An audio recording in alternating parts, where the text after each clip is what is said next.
2021? It said it was cold. I'm like, I'm just get the chill. So I'm literally like rubbing my. Feels good. You should do it. Ah!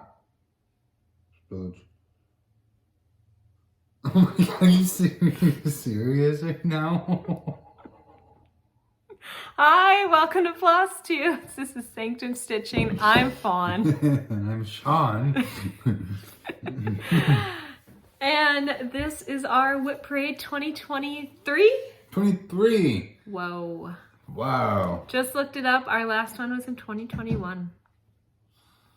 That's a long time. It's a lot of whips. There's a lot of time in between whips. And not a lot of finishes. But so many possibilities. To rub tea on your body.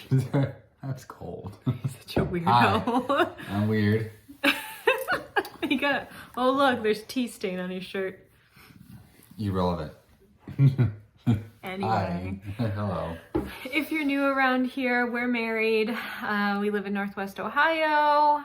I know WIP Parades usually get some people coming around that haven't met us before, so we're so excited that you're here. And if you know us, we're so excited to see you again. Thank you. We have a lot of stuff around here. Let's see if I can do this and not mess up the camera. And yeah, look at our stuff. Crazy. We're just hanging. Crazy. I got a ton. So we usually like to start our videos with something we're celebrating. I guess I would say that I'm celebrating. We just filmed a floss tube since January. So that should be posted before this video is on our channel. So go check it out. We spend a lot of time talking about, we bought a house. So we spent a lot of time talking about house woes and first time homeowner shit that goes wrong. And Yeah. yeah, so just happy that we got to film that, and it's only about an hour long, so hopefully you like it. Exactly. What are you celebrating? Today I'm also celebrating not only the arrival of spring, but also the fact that we are able to like tackle these house projects. Like I was at work. Crawling under the crawl space. Swim crawling under the crawl space, tackling mice, and we weren't gonna bring that up. yeah, but we're not. Put it in the past again. But yeah, I'm celebrating the fact that we're homeowners and we've been navigating some first-time homeowner stuff, and I thought we've been doing really well. Our kitty's doing good. Our kitty's doing fantastic. We have a sick kitty who is currently doing really well. Yeah. And oh, we teased talking about a puppy. I would be so mad if we teased a puppy and didn't talk about it. That's right, we did. So we are officially getting a golden retriever in late August, early September. We've been on this list for almost a year, I think. Yeah, long time. Both of us have always adopted, but you know, just really, really want a golden. And there's, you can't really adopt a golden, and if you do, they're super sick, and you know, going through Wally's illness, our cat, I'm not ready to adopt a sick puppy. Yeah, that's a heartbreaker. I really give the people There's somebody credit. pulling in our driveway and it's really sketchy. Hold please. We're back. We're done being cats in the window. Run to the window like puppies, like, who's in our yard? I was like, oh. So weird. He's like, who's coming in our driveway? But they're just turning around. Okay, so we've got the WIP Parade. Yes, and I was just saying, I feel guilty for adopting a golden, but I've always wanted one, and oh yeah, we're gonna get one. Yeah, and it's gonna be wonderful, and it'll be my first puppy ever. Sean's raised puppies your whole life, really, right? Pretty much, because you've yeah. had labs and mixes. But yeah, this will be a first joint effort, and it's gonna be fantastic. And I work from home, and so it's me and puppy and kitty cat all the time, and they're gonna gang up on me, and I'm sure I'm gonna be on a call, like on a Zoom, and dog's gonna be screaming in the background, and let's hope not. I'm stressed already. I'm very excited, but I'm very nervous. Once I get into it and like have a schedule, I think. I don't really want to become those people that are like, I can't do anything, I have a dog. Mm-hmm. Like, my dog is my life. I have to take my dog at this time and this time and this time, and otherwise it's chaos. But I think that's what we have to do for a puppy. Yeah. So I think there's a balance between actually having the puppy in your life and not making it your life. Yeah. You know? We don't have kids, obviously. And it's gonna be like since I work from home, when the spouse comes home and the wife or whoever's home just like chucks the kid at the spouse that comes in the door and runs away. That's gonna be me. You're like, fine kitty. No, I'll take the kitty. The kitty's chilled out. We had our rough years. We had our rough years, but we're good now. But I'll just like, you take the dog, I need to leave. I'm going for a drive. So we're really excited.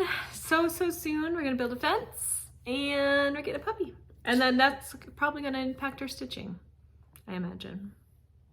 Yeah, I can't imagine. With you though, it'll be a big dent. Me, just gonna be another just another day of no stitching. Just another day of no stitch. So yeah, let's jump into WIP Parade and not a 30-minute update, a 2.5. Oh, well, that's 2.5 minutes since we stopped the video to look out at the yard. Maybe let's say 10-minute update. Okay. It works. So in 2022, I started with 27 WIPs and I had 20 finishes. What? But I started 2023 with 53 WIPs. Yeah. So far this year, I have had 10 finishes, but as of today, I have 50 WIPs. So there's a lot of starting things between those numbers. Yeah. So hopefully I gathered 50 projects up. If not, I don't know where it is. Shawn started 2022, you want to say it? With 8 WIPs. He finished 2. Hey, it's something. Yeah. And you started 23 with 25 WIPs. Went from 8 to 25. Oof. And as of today, you have 26 WIPs. It's quite a bit.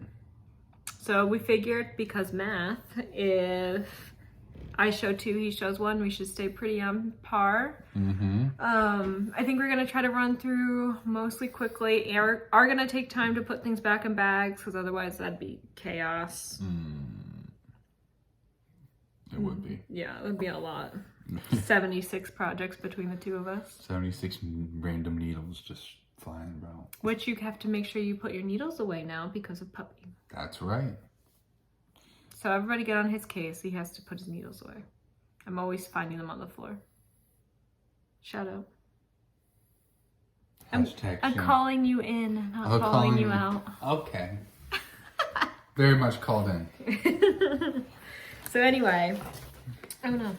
So yeah, we're just gonna run through it. If we don't mention a fabric or a name of something by accident, probably won't mention fabric names unless it's like really apparent when we pick up the piece. Mm-hmm. So if there's something you really want to know, tell us in the comments. Send me a message on Instagram at Sanctum Stitching. Shawn's Shawn M Stevens 90. Just get in touch with us, and if we know, we'll let you know for sure. But we'll try to keep this on the shorter side. Yes. But we also live in the Midwest and can never say goodbye, so how are we going to keep anything short? Yep. All right, what do you want to start out with?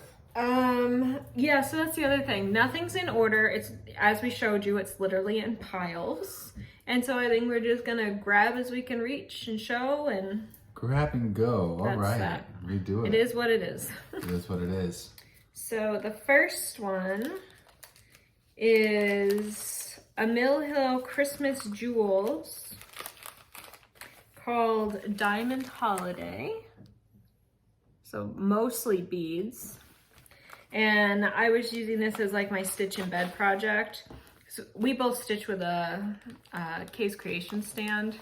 And I'm really, really bad now. I can't stitch without my stand. I cannot. Unless I'm pressing it. Sometimes I stitch in the car with a hoop and I have it pressed between my stomach and the steering wheel, and then I still two-handed stitch. But other than that, I can't do it. So I was trying to have like a little mill hill for when I wanted to stitch in bed, but then I just ended up falling asleep. So anyway, here is where I got to. It's quite a bit. So a little bit. Yeah, I'm coddled too. I'm just like with my hand. Every once in a while, I'll stitch by hand. I'll have it out of the hoop, and I'm just or out of the stand. I'm like this. I'm like, I can't do it. It hurts my neck. It makes me what is miserable. this? What is this madness? It's this awful. This is not how it should be. So, But we love our K's Creation stands. Love them. I had to buy Shawn a second one because, well, buy Shawn one, so a second in the household, because he kept stealing my stand and then I couldn't stitch. I did. And it just didn't work. Well, we went up to that shop and I bought you that stand, and then it just, you used it every once in a while, and then just one night I put it in. I'm like, ooh, free hand. Stole it. So then we had to find him one. So I had to find one. This one is Needles Dance, a collaboration from Summer House Stitchworks, Ink Circles, and Hands On Design. Oh, yeah. I started this at StitchCon last year. And so Shawn and I will be at StitchCon this year. Yep. And we're going to Weekend A. Weekend A, baby, represent. Such a weirdo. I forgot you did stitch that. I'm trying to get my needle undone so I can get it all open. I'm like stuck to it. That's fine. What am I saying? You were talking about StitchCon. You started this. We're going to Weekend A, so if you're going, let us know. We hope to see you there. Mm-hmm. Here is where I got to. So pretty. It really is. I had many counting mistakes and had to frog this like 8,000 times. And I started way too low because I started when I was talking. Oh my God. So it's so close to the edge. And when I had miscounted before, it was literally like one stitch away from the edge. And I forgot about that. Yeah. You were like, oh man, this is bad. So thankfully I had recounted and fixed it, but my goodness, that was stressful. Yes. But I probably finished into like a pillow or something anyway, and so then you get so close to the edge. Mm-hmm. And it's in this cute little kitty cat bag. Nice bag. All right, I'm gonna pull one out. This is the recent one that we got when we were at StitchCon last year, and took a gander at Craft Gallery down there. Keepsakes. Or not Keepsakes, thank you. Not Craft Gallery, Keepsakes. So this is by Carriage House Samplings. I saw this on the wall and I wanted to stitch it so bad, especially with like the sea theme. And yeah, I wanted it. So it's the Shores of Hawk Run Hollow. And it is their sea pattern. So this is all the blab and blocked off and stuff. And last year, Fawn and I got the something also Hawk Run Hollow. Halloween, and it was not last year, it was like 3 years ago. That's right. And we're still each on our first blocks. But, yes. But this is a similar one, yeah. So I wanted to stitch this. I saw this on the wall, and I'm just like, that looks really nice to stitch. So. Aren't you stitching this with someone? I am stitching this with Zamia, our lovely friend from StitchCon that we met. So we're doing a stitch-along sell together. And Zami, if you're watching, I'm so sorry. I have not done really anything on this. She's 100% watching. This has been posted, and within 5 minutes, she's watching. Okay, well. Hi, Zamia. Hi, Zamia. So I am slacking. I've got partial of the sun in the first block. So if you can see. For context. Oh, yeah, here. So this is going to be a multi-year project for me.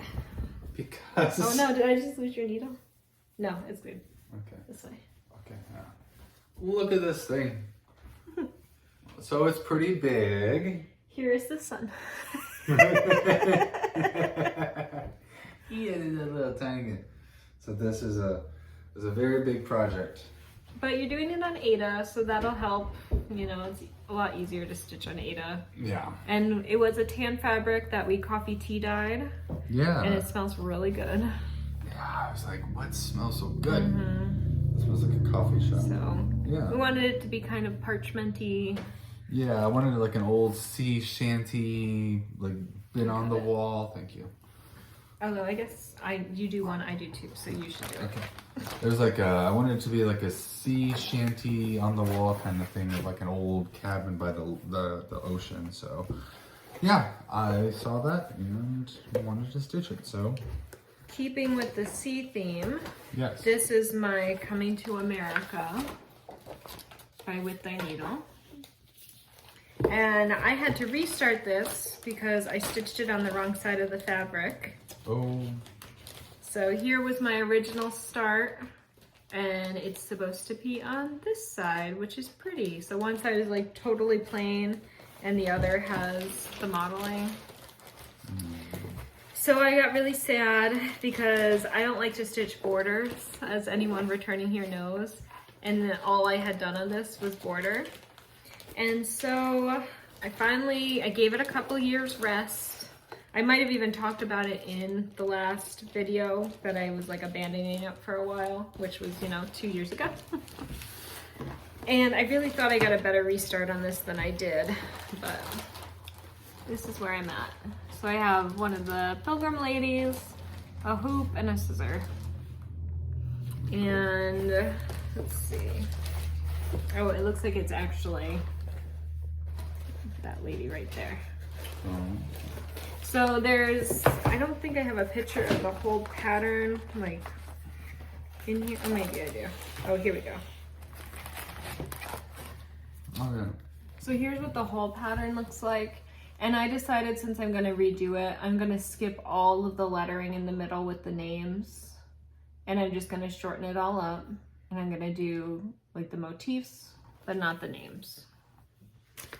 So that'll help me not have to do quite as much of that border. And I think, it would have been nice to do it the year that it came out as like an actual sort of memorial, because I think it was 200 years or something, or, whatever it was, anniversary. But now that it's not that, I don't feel like I necessarily need the names as much. Mm-hmm. So then,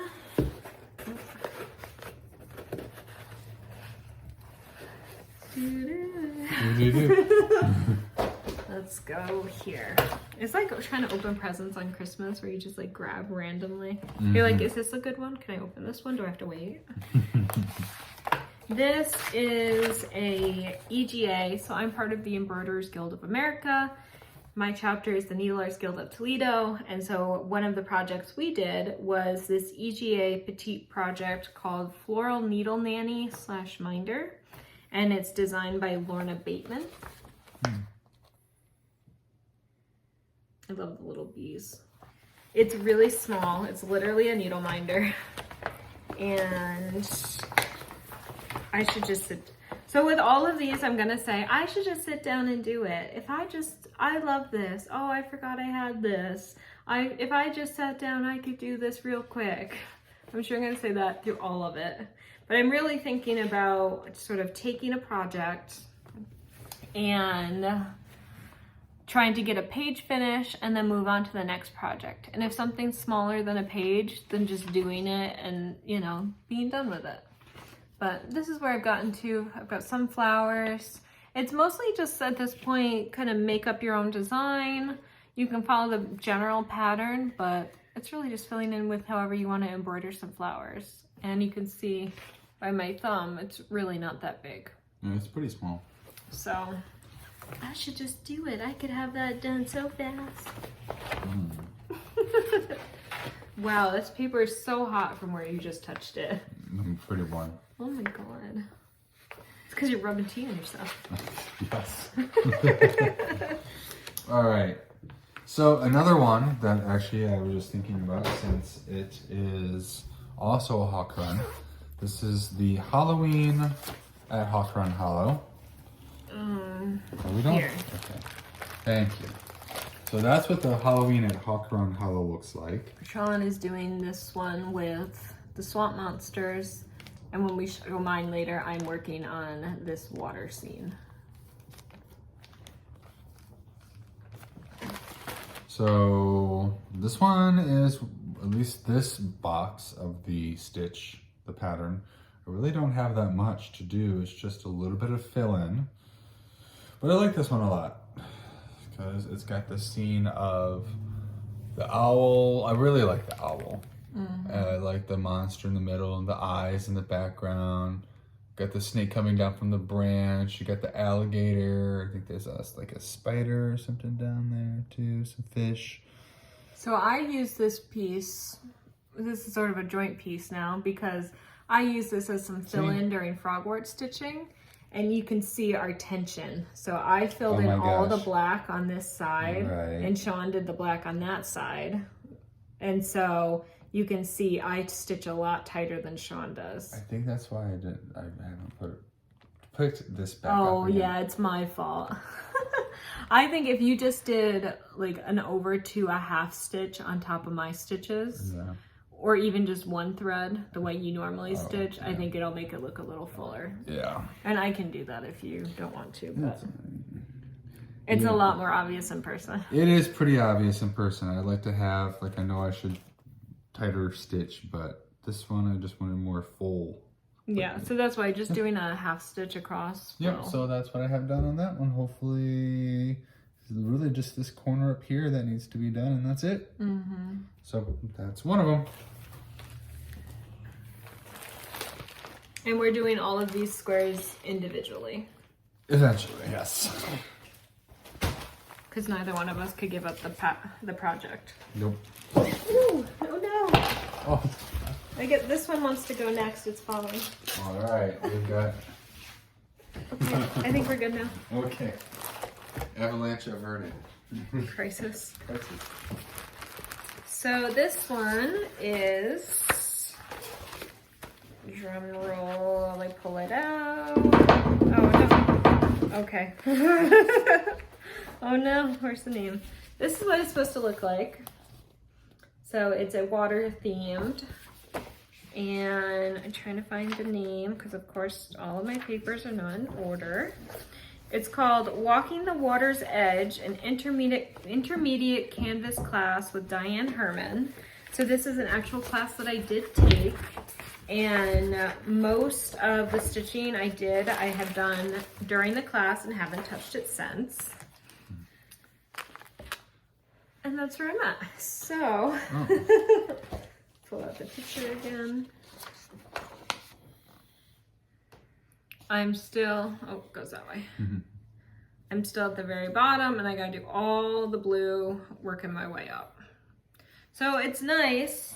But you have to lay the thread, so you have to use like a needle layer and like really pay attention to get it nice and straight and flat. But also the way to get all of the texture and the color in here is to blend threads.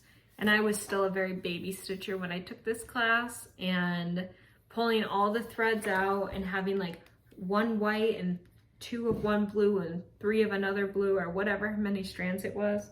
Yes, I'm holding it up with my boobs. I just like totally, this is how I Japan to stitch with the steering wheel. Just pulling out those strands to create the blends was really overwhelming to me when I was getting started, and I think I could do it a lot better now, less overwhelmed by it. So I need to get back and finish it because a lot of the ladies in my guild have done it and it's really pretty. So it looks cool. Here are the colors. Oh, yeah. And then you looked like you were trying to like catch it, like it was falling. Oh no. But I had it secured. I was like, dang. I had it secured. Secured.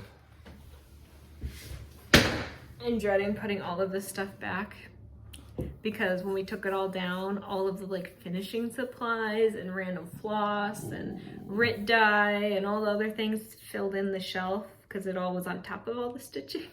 And so now I don't know how to get this stuff back in without having to clean, and I don't want to clean. This one is Dreaming of Spring from Nancy's Needle. So it's got robins on there. Excuse me, here are the colors. And here is where I got to. So this is counted canvas. That's cool. Yeah, I like it. It's nice to do something different than cross stitch all the time. I love cross stitch, but it's also nice to I like the symmetry of switch it it all up. though. Yeah. That's what I like, the symmetry. But that's also kind of gets boring. So Yeah. that's why I gotta take a break with these, because it's the same thing all the way around. Borders. Right. Borders on borders. Okay, your turn. All right, I'll do this one. This is one that Fawn actually started, and I was supposed to, since it's a... What happened was, this is still counted as one of my WIPs. I got bored, and I got mad, and then I gave it to Shawn, and he's like, oh yeah, I'll finish it. And he hasn't. So, Nope. I guess it's still my WIP. Technically still her WIP, but the pattern is by Tiny Modernist Unicorn Tapestry. And I know Sarah, Memphis Sarah E, she has this finished, she has it framed. It looks really cool. And I'm just like, oh my goodness, we gotta get on this. Yeah. Well, this is Fawn's portion. I should show. I think what happened was I messed up in the unicorn, and I've just been trying to like count off of it since, because I didn't want to rip it out, and I really just need to rip it out. Yeah, that's a short, squatty, weird looking unicorn. Okay, it's like one stitch off. It's a squatty unicorn, but there. You got all the front of the one portion done.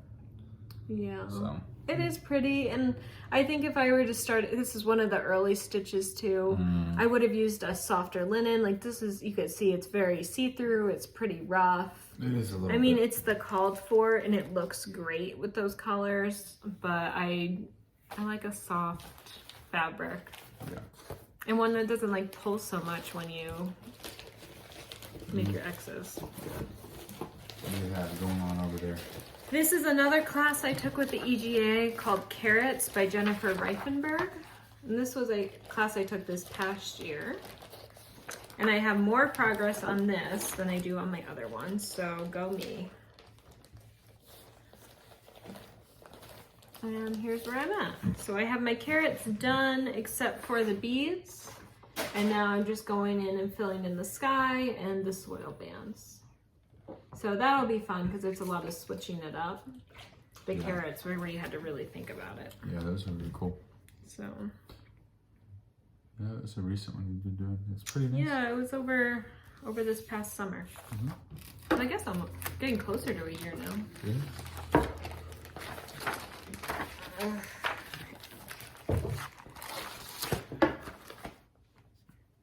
And I actually have a nice big bag for it for once. I know, huge bag. The canvas, I usually never have a big enough bag. You don't, do you?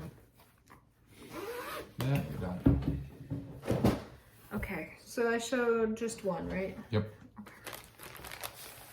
This is Hands-on Design. My needle and thread, may they never part. It's the key to unlock my stitcher's heart. So I am doing this, is it an octagon?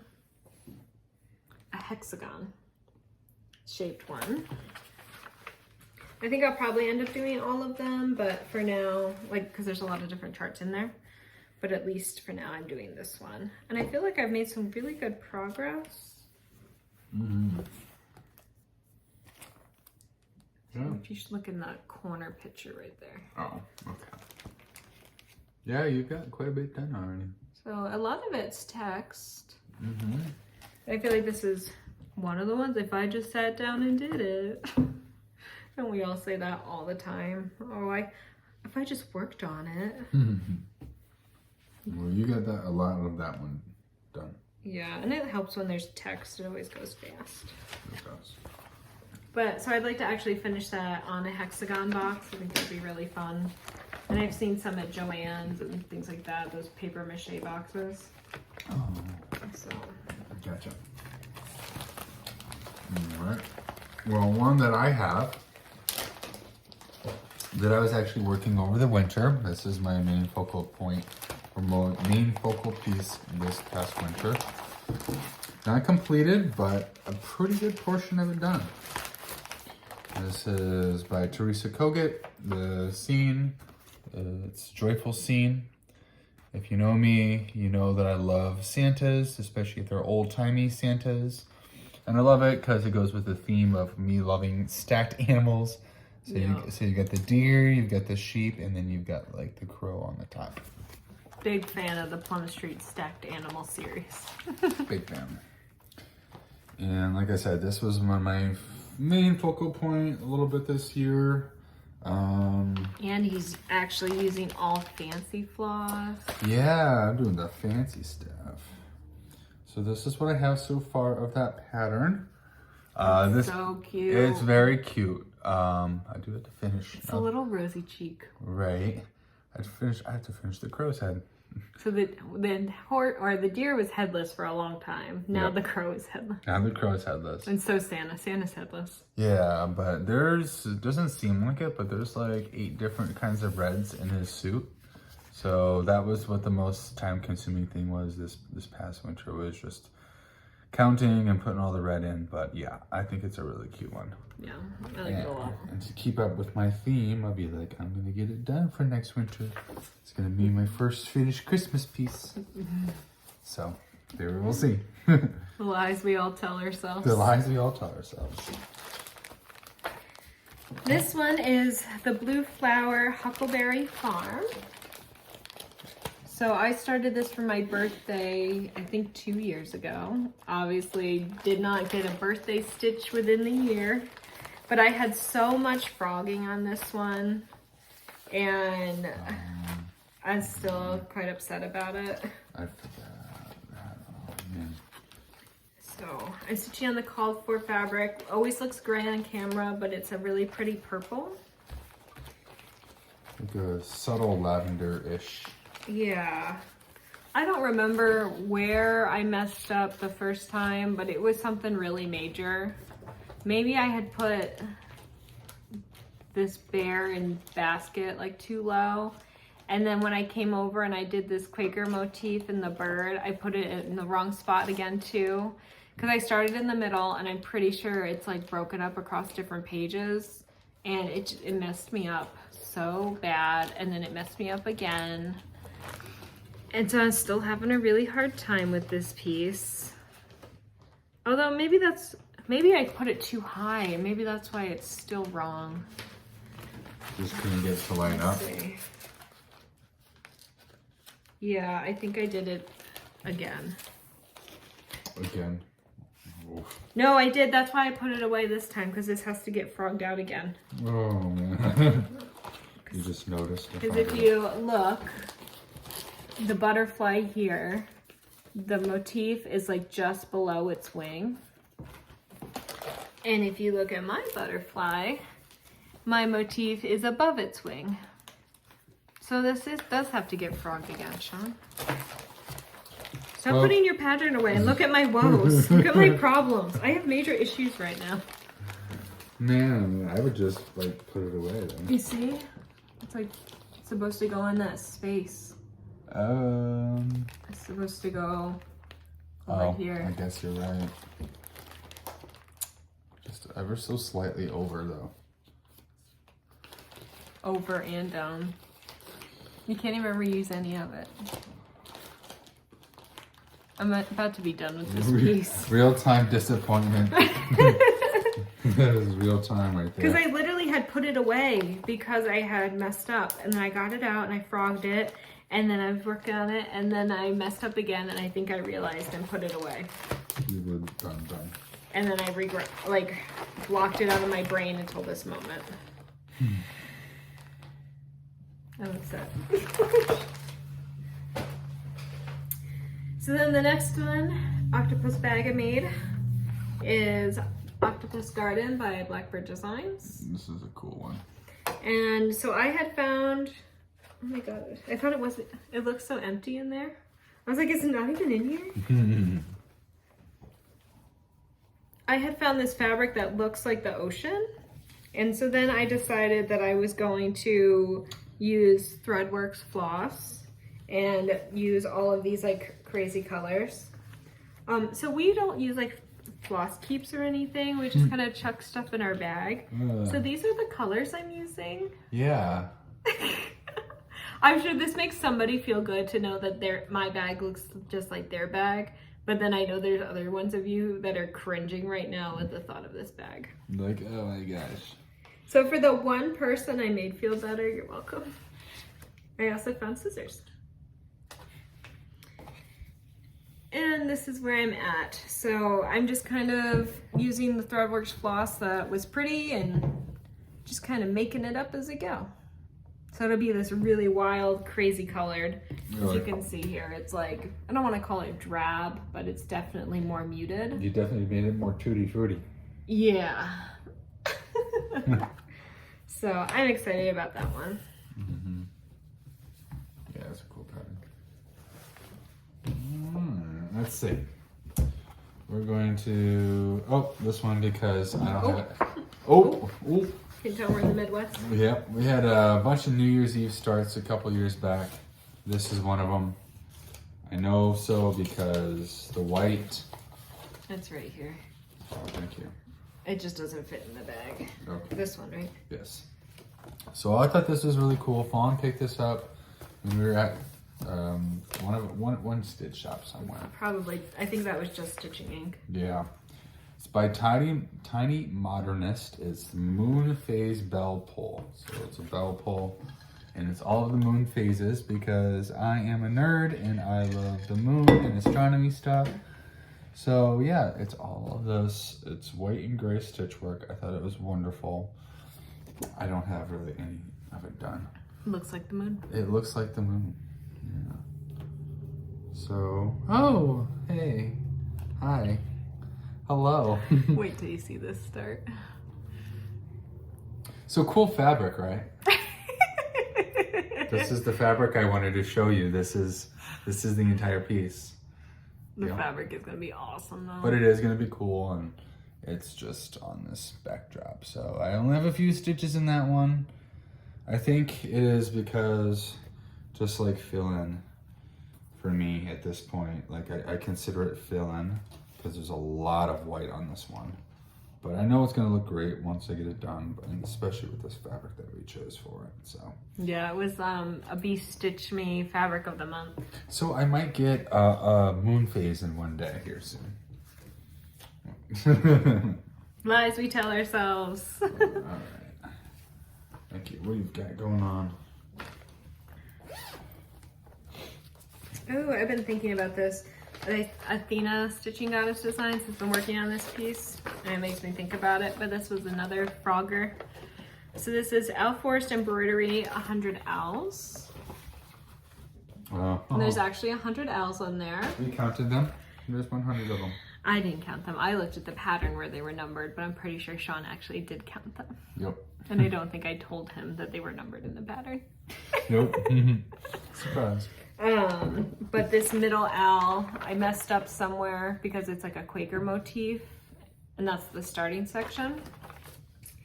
And so then I've just kind of been trying to fudge it ever since, and that is like the only thing I have in here. So I think once I get out of this owl, I'll feel much better about the piece and be able to move on and get some stuff going. Yeah. But yeah, I've been watching Athena do it, and every time she shows hers, I'm like, ooh, I want to do that. And I'm doing the DMC version, and you can still get it for free on their website, I'm pretty sure.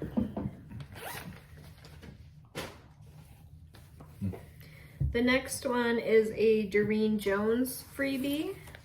It is called Summer Treats, and you can find it on her Facebook page. It's so cute. So it's gonna be, I wanna make it a little biscorn new. So all these like ice cream pops. And I'll show you kind of from a distance. I know it's a free chart, but I don't know. So you can see from back here, it's ice cream all the way around, and they got cute little faces, and there's like little cupcakes and cookies. So I really, really like the colors.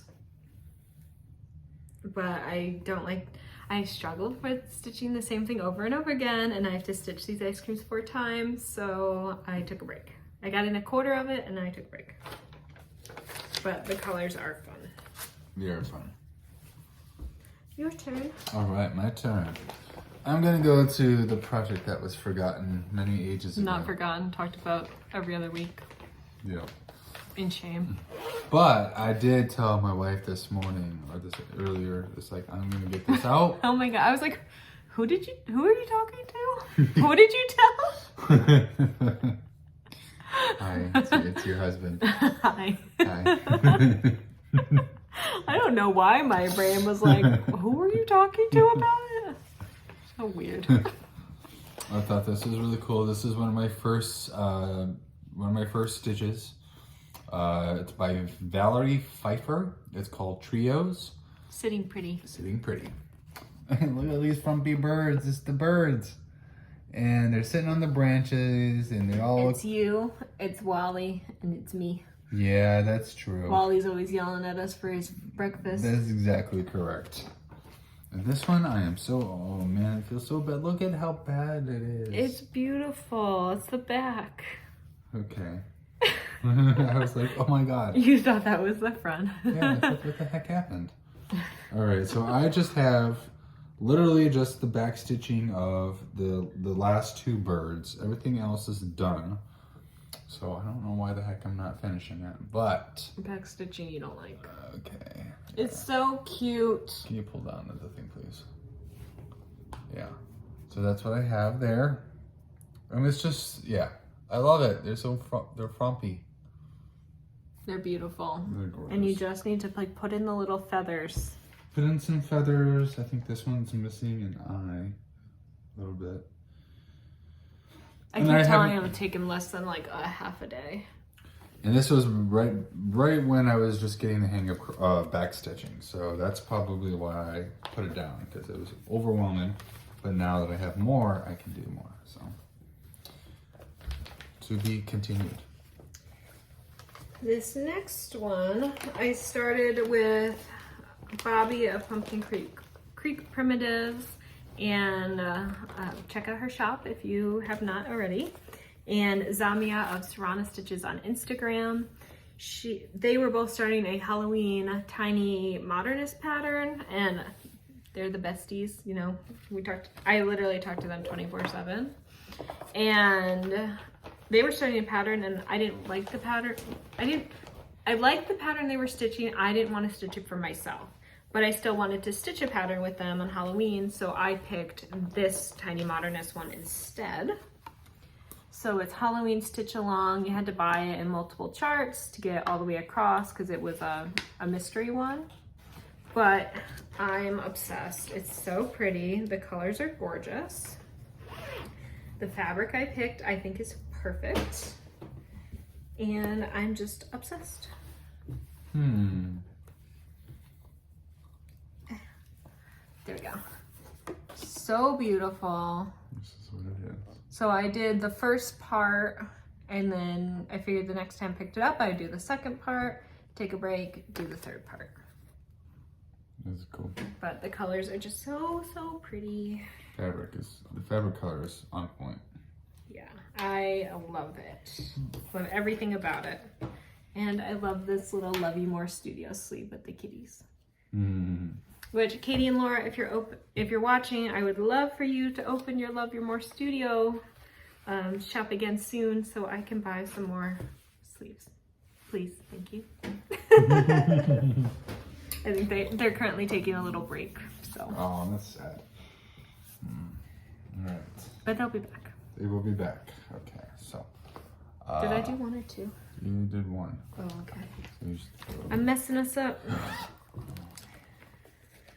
This is an EGA project that I taught. So in my for a while, I was the program director for the Needle Arts Guild of Toledo. And so I had us get these butterflies from Inspirations Magazine, which is out of Australia.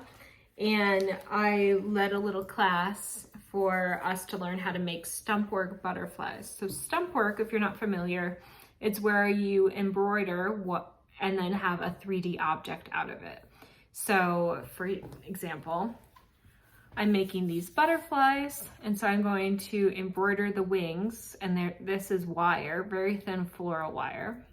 And so embroider the wings, and then you actually cut it all the way out, and then you'll have this freestanding object that I can twist the wires together, cover over, and then I'll have a little butterfly.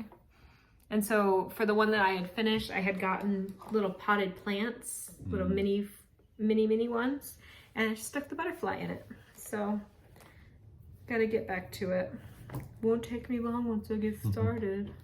I liked it because it was really 3D. Did you find lotion in a project bag? I did find lotion in a project bag. The things you find. Would you like some? No, it stinks. It smells very good. It smells awful. We have very different nose palettes. That's true. All right, let's see what I've got. We're gonna do this one because this one is a big one. Ooh. Yeah. So last year, was it last year? The year before you bought me this pattern. It's Who knows? I mean, I could look in the book, but so Clouds Factory has a litany of designs. Obviously, they do like television and movies and all sorts of themes. And this one is Lost. So we watched Lost together. it's really stinky. I have to wash it. We'll have the whole entire scene of Lost here by Clouds Factory. I'm like, can you stop waving your hands around? I see that. So that's Lost. It's the entirety. They've got all of the characters and the numbers, and they have the figures or the little motifs. Tons of little details in there if you've watched the show. Yeah, so if you watch the show, go on Clouds Factory if you're a fan. They have this giant pattern of all the characters and the motifs. And me, I have, out of this big pattern, I folded it all up close and you gotta open it. Okay, well. No, go ahead. Okay, well, this is what I have so far. I have a couple of the characters. I think that's Michael and Rose. And I think I'm starting Bernard's forehead. Bernard's forehead. That's where I'm at right now. But I like them really like a lot because like they look like the actual characters. Yeah, they do a really good job. Do a really good job. And just to kind of give you an idea of how big the pattern is. And you're stitching on linen. And I'm stitching on linen. So this is a finer weave for me than I'm used to. Used to Ada. But I like the color because there's a lot of greens in this. There's some subtle purples and blues, but Oceany. There it is. There's my Lost pattern.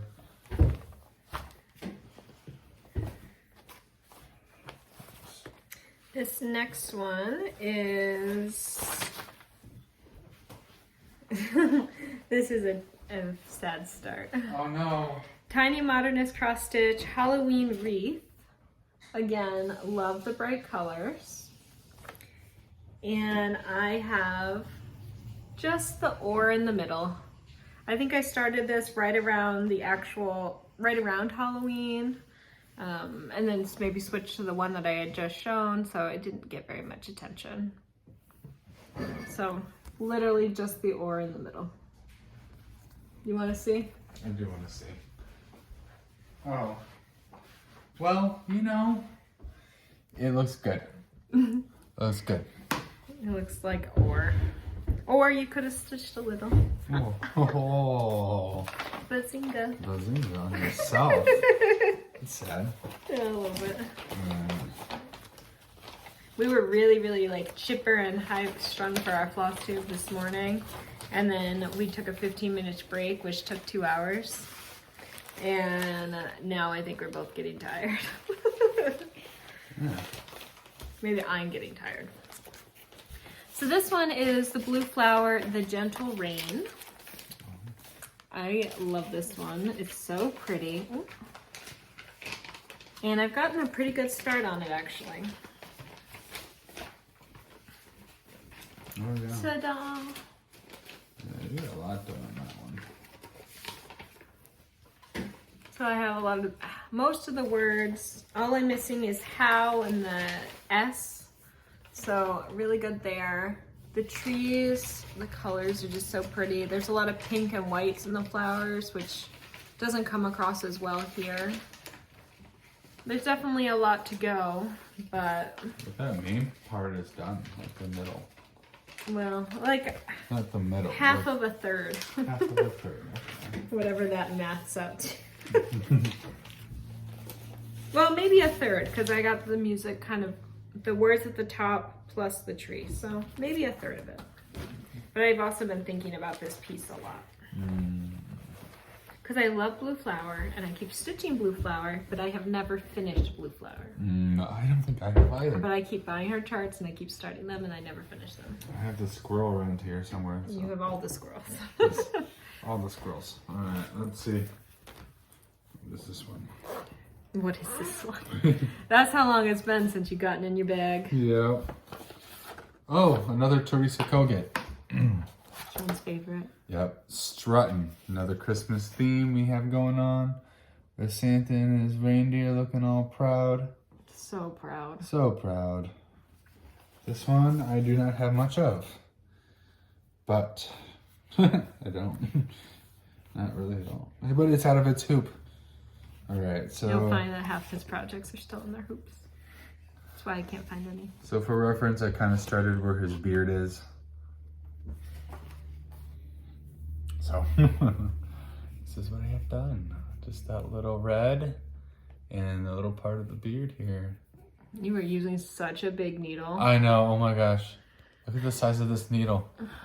Okay. It's so thick. Oh, it's a thick boy. It's a thick boy. That might be like a 24 or 22. Yeah. Isn't it odd the more you stitch and you're like, wow, this is a thick... I need a tiny needle. I need a tiny needle. This is thick boy. Well, that's but where look I'm at how at. small this fabric cut is, you know? Yeah. So compared to your other ones, this should make you feel good that you don't really have as much stitching to do. Yeah, that does make me feel good. Be a nice Christmas one next year. All right. You heard it first. Christmas next year. Christmas next year. This one didn't have many colors on it. Now this one is just sad. It really needs to be finished. This is Moonrise Snail by the Black Needle Society. And I have the entire snail outlined, and I just have to fill in the inside, finish there. The problem is I'm doing it 2/1, and over 1 stitching is really, really hard for me because I don't think it looks nice ever. It's hard. And so I think this looks really junky. You probably think it's fine, but when I look at it, I think it's fine. yeah, figures. So, but look at that. You know, I can just get it done. You can just get it done, honey. Because then once I get that done, I can work on the kit that is in this bag, which is the bigger project, which is the Saber Life full pattern.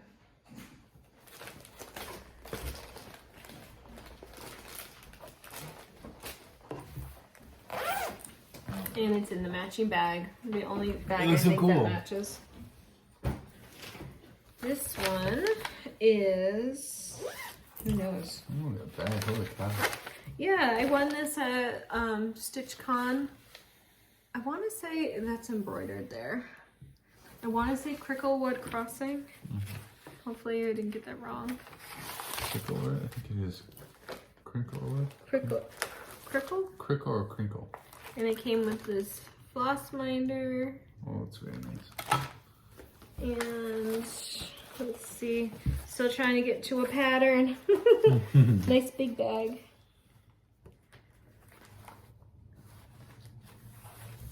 And thread keep and floss drops. It doesn't look like I have a picture of this full pattern, but what's it called? it's called Possum Song by Mama Witch Cross Stitch. All right. Look, oh, he's so cute. It is very cute, huh? I really, really like it. And it's got a possum that is playing the banjo. You're gonna pull it up. It's really cute. And we were, a couple of us, Memphis Sarah E. and Jessica Allison from, I want to say Down Allison Road. Down Allison Road. I'm doing awful with the Instagram handles. We started this together, and I think the hashtag is Moonshine Possum Cell, or Moonshine Opossum Cell if you're, it's very particular. cute. This is the pattern right here with it. Oh gosh. And it's got the banjo, and it's got the tail, and it's got pumpkins. Got the tail. Oh, it has the grabby hands you like for the raccoons. For the grabby hands, and it's got the hat on and stuff, and all the motifs around it. So it's a cute one. It's gonna be really cute. It's bigger than I thought it was gonna be. Me too. It's gonna be that big. But yeah, I'm excited about that. Excellent. And there's a lot of colors in it, so I really should be using this. But it's all piled in there. It's fine. All fine. All right. I can see a little more light over here. I know, a little bit. And all of these bags, Fawn won from her time at Frogwarts. That one wasn't a win, it was part of the box. Oh, it's awesome. Yeah. I forgot how you had this one. Oh, yeah, the lightning. I bumped you, sorry. So, Thunderstorms by Night is the pattern of this one.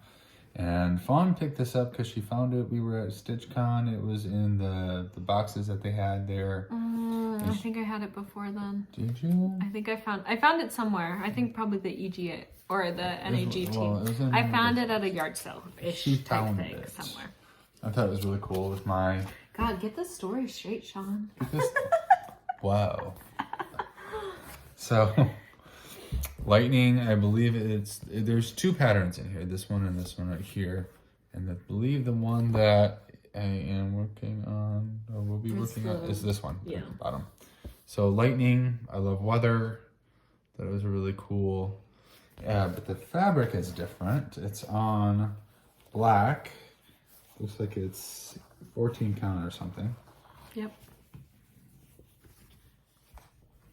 And there's a lot of half stitches in this one. And somebody had started it Somebody before. had already started it. But it's on that chart. It's so hard to see like where exactly they started. Yeah, this is the one for like the daytime. So Shawn restarted in the middle. Yeah. So that top part is what somebody else. Somebody else has started it, but I started down here with one of the lightning bolts. So not much on this one, but I really do like the pattern. I do like the idea of it being. Well, we have better light at the house too than we did in the apartment. And the black silhouette. So we'll see what happens with that one.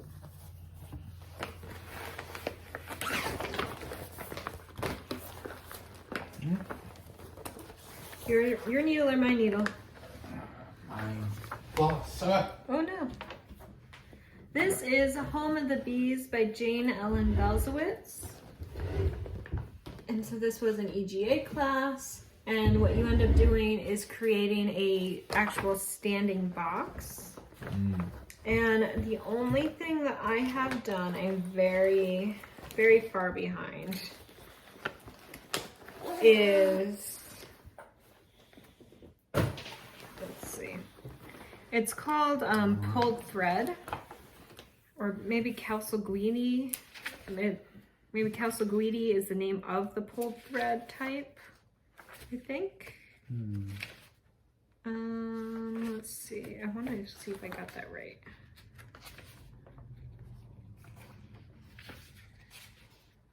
Oh my gosh, I can't find it. I'm trying to find it so quick. So this is a really cool pattern. It's smaller than I thought it was going to be. Thanks for filling the time.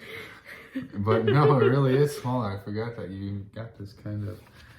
It's like a lace of some sort, isn't it? It looks like lace. It looks like lace. I don't know. That doesn't say. It's definitely pulled thread. And, oh, this is the front. So you can see it was just regular linen, and the way that you go through, it pulls these holes in it. And then I'll go in and I'll stitch over the top. So all I have done is one full side of the box and partial side. And then in the class, we didn't get, because we have to do all the pulled stitch before we get to like the fun beehive and pretty stuff. Oh no. Okay. I'm trying to get it with my toes. We used a doodle cloth. And so I have a little stitching. It's just sort of practice though, and you can see some doesn't look very nice at all. And then I have a little leaf here. And this was also one of the early classes that I had took, so I feel like my embroidery has gotten a bit better since then. So I'm glad that I haven't finished it yet, so that way now I can do a better job when I get back to it. Casaguidi? Calsaguidi.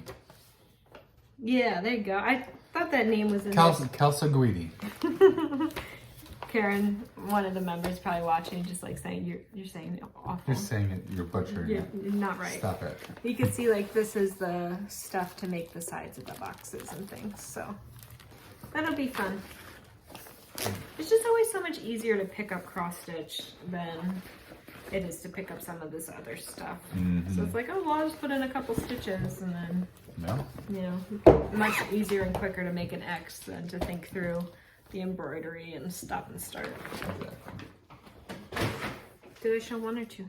One. Okay. Oh, it's still in the hoop. Still in the hoop. Oh, this one is... This is my temperature stitch that I started for this year. Yeah. And I'm still stuck in January. I don't think I have a full picture of it. It's called the... Where is it? I call it my Potion Sal, but I don't think that's the name. Here's an example. It's all the shelves, and each shelf is a month.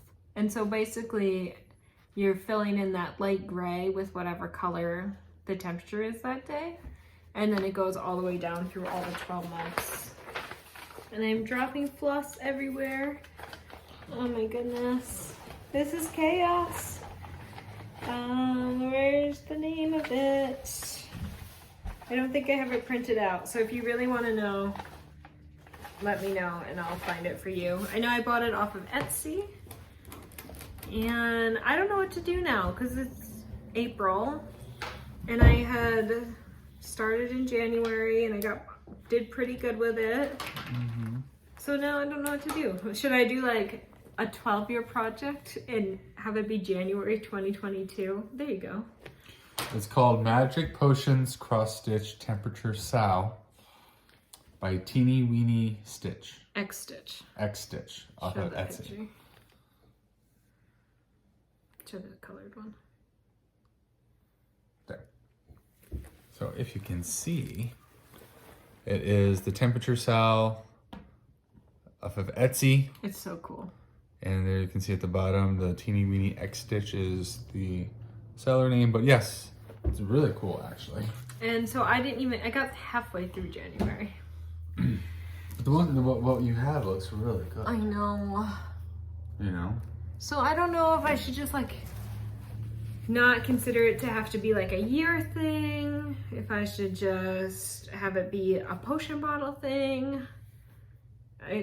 I'm just like really behind on it. And I started it with my friend Bree. And I know she's also struggling to get this done. I think she still might be in January.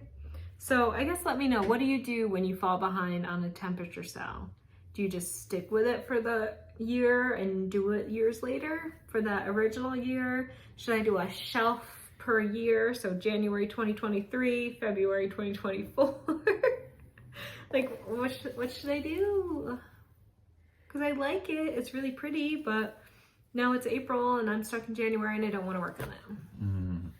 This is why I never signed up for a temperature sal, because I knew what was going to happen to me. And then we talked each other into it, and now it happened to me. I don't know what to do. That's tough. You got nothing for me. I've got nothing. You're just looking at me like, oh. You're like, my deer has a head, so I don't know what to tell you. I have a headless deer. Well, I'm going to show something that I've been working on for a while. It's been my focal point piece for a little while. You started it this year. I started it this year. I'm going to really find this. It was in a Black Needle Society box. Black Needle Society box. So this is a Black Needle Society stitch. It's by Mama Witch Cross Stitch. By Mama Witch Cross Stitch. It's called My Guilty Pleasure. So this is the pattern. I love it. It's Shawn. I love it very much. It's got the raccoon. Look, he's rubbing the tea on himself. He is rubbing tea on himself. Oh my god. It is rubbing tea on itself. Anyways. So this is it. It's got the raccoon drinking and rubbing tea. But it's got the mushrooms, it's got butterfly, and all sorts of stuff. It's really cool. I like it a lot. Excuse me. And this is what I have so far done on it. So for reference, raccoon. And this is what I have done. It is so cute. It's very cute. You got the whole main center mostly done. Yeah, I have most of the the raccoon front portion top half is done. Working on some of the teapots, some of the books and stuff. I've got a couple of little mushrooms up here at the top. But I like it a lot. It's been going pretty well. Yeah, so that's kind of been what I've been stitching on mostly lately is this raccoon. But I love it a lot. I'm getting so tired. Look at my eyes. Oh, wake you up. It's a lot of whips. It is a lot of whips. This is my my bag by Jen. So Jasmine Custom Bags. She does a great job. It's like fantastic job. Oh, so pretty. It really is. And in here, oh, do I have a whip or is this just a kit now? I might have finished it. This might not be a whip. I don't think it is. Oh my gosh, what's happening? Floss everywhere. Let's see. Are any of these started? These are all just plain cuts. And these are done, I think. This is another project pretending to be a whip. I guess I'll give you a little freebie here. Coffin paint, hands-on design, Scary Apothecary. Ta-da! So pretty. And snail slime. Take a slug. Also done. And so I have some other ones left. There's a lot here. Cauldron cleaner. Crackle lozenges. Broomstick fuel. Bitter brew. Spider legs. There's a lot, my goodness. And skeleton polish. So I think maybe I'm going to try to do one of these a year, and then if I get to more, I get to more, but wait until they're all done and finish them together. And I have all the fabric cut already, and because the tag is right here, it's Picture This plus pewter. So it's coming across really gray, but it's kind of like a gray blue. So yeah, excited about that. Shawn ran away to the bathroom, so I guess I'll just keep going.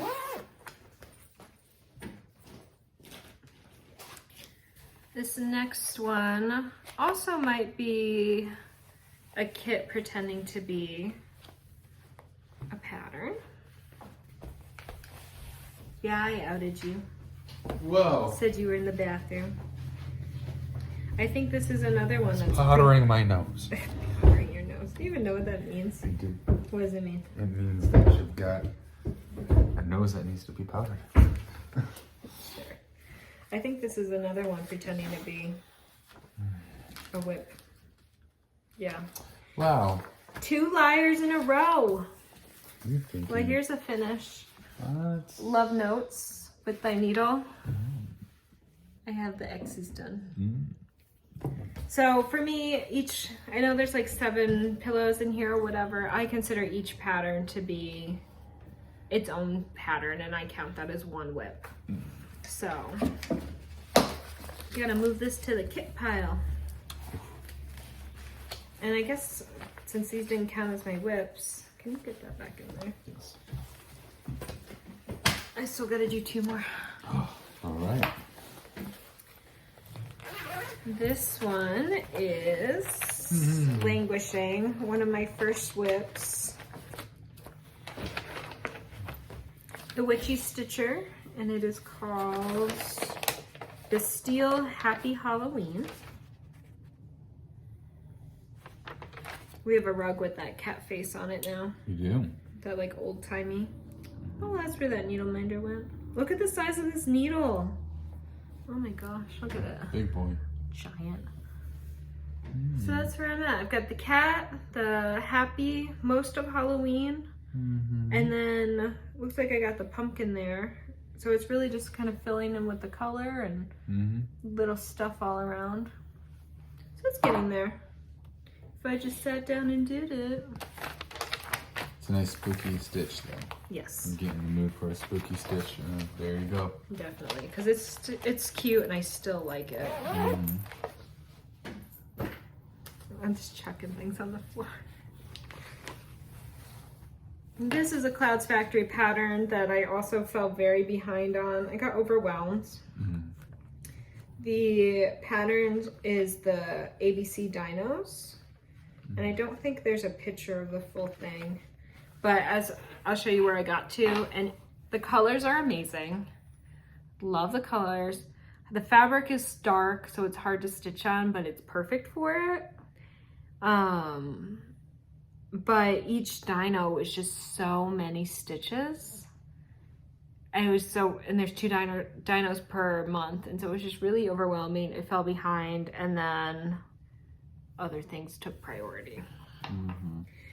As it does, but it is really, really nice looking.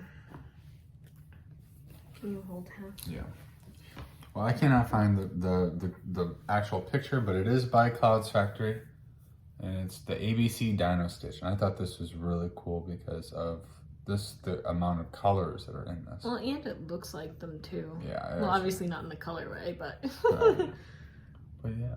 Yeah. So I think if I got back to it, it could be done. It just is a lot. But you know, slow and steady, right? You're gonna be able to get it done with that telephone pole of a needle you have there. That one's big too. Yeah, look how thick that Oh thing my is. god. Oh, where did it go? You fold it over. That is a telephone pole. No shame to anybody who uses a big Yeah, needle. like, really no. But lately we have literally had discussions that we watched our needle size go up, which then means like the needle gets smaller. And whenever we find these chunkers now, we're like, oh, I need my 28. I need my 26. I can't.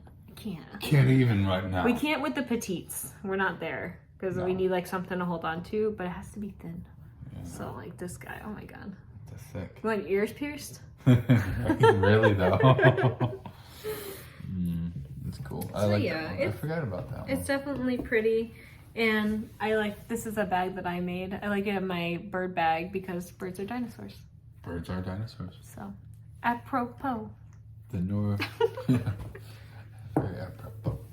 And I think Keisha, Accounting with Stitches, who is also part of, Pattern Queens with Laura of Black Needle Society. She's been working on this and she's way, way far with it, but it was nice to see her struggle, but nice to see that she also agreed that this was a lot of stitching and takes way more than the 2 a month. Right. All right. Hey, Wally. The cat finally woke up. The cat woke up finally. So this one, I like a lot. It's going to be a long-term project. We picked this up at one of the shops over in Cleveland. And this is Halloween. It's Halloween Quaker by Lila's Studio. And you're stitching that with people. And I am stitching this one with Samia. Zamia and it wasn't somebody else. There's somebody else, but Zamia and I Zamia's been getting. I can't remember the name. But Zamia and I are stitching actually this one, and I love motifs. I love the patterns. So this is by Leela Studio, and it has a lot going on, and it's a pretty big stitch too. So I started obviously in the middle there with the moon and the witch. Surprise! Surprise! Oh my God! Away the pattern to a kitty cat. Yes. Say hi, buddy. Say I'm doing great. He's like, where's my food? I'm doing great, but I don't catch the mice. He's like, where's my food? He's a big fat cat. He's oblivious to the mice in the pantry. Completely oblivious. The mice in the... Well, you're gonna say mouse, not mice. Mouse. The mouse in the stitching closet. The mouse in the house. Hi, buddy. You look so grumpy because you just woke up. Yes. Yes. Mm-hmm. Welcome to a glimpse inside our lives. Yes. There you go, dude. Yeah. Well, what's he gonna do? Blow up the butthole like Bobby does. Censor. This one's in a hoop still. Oh, honey.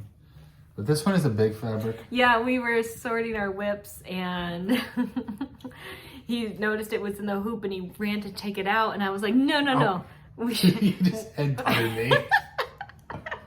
Oh, it's like, no, we shame on camera that you've had that put away for who knows how long with the with the hoop. Mm-hmm.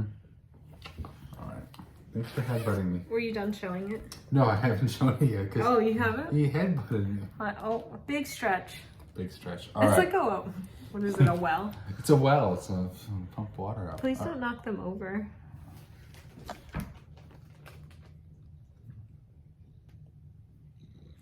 Purring. Lively. Regrets. Regrets. So, pattern, Halloween pattern. And this is what I have done so far. So I have part of the moon, some of the witch outlined, really not that much. And it's a pretty big pattern. It's substantial. It's like, but it'll be one of my spooky stitches.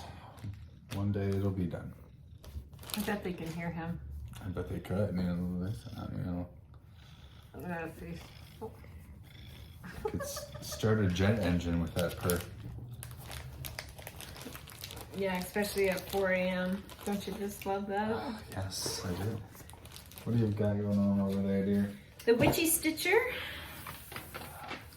Leshy. So it's the Guardian of the Woods.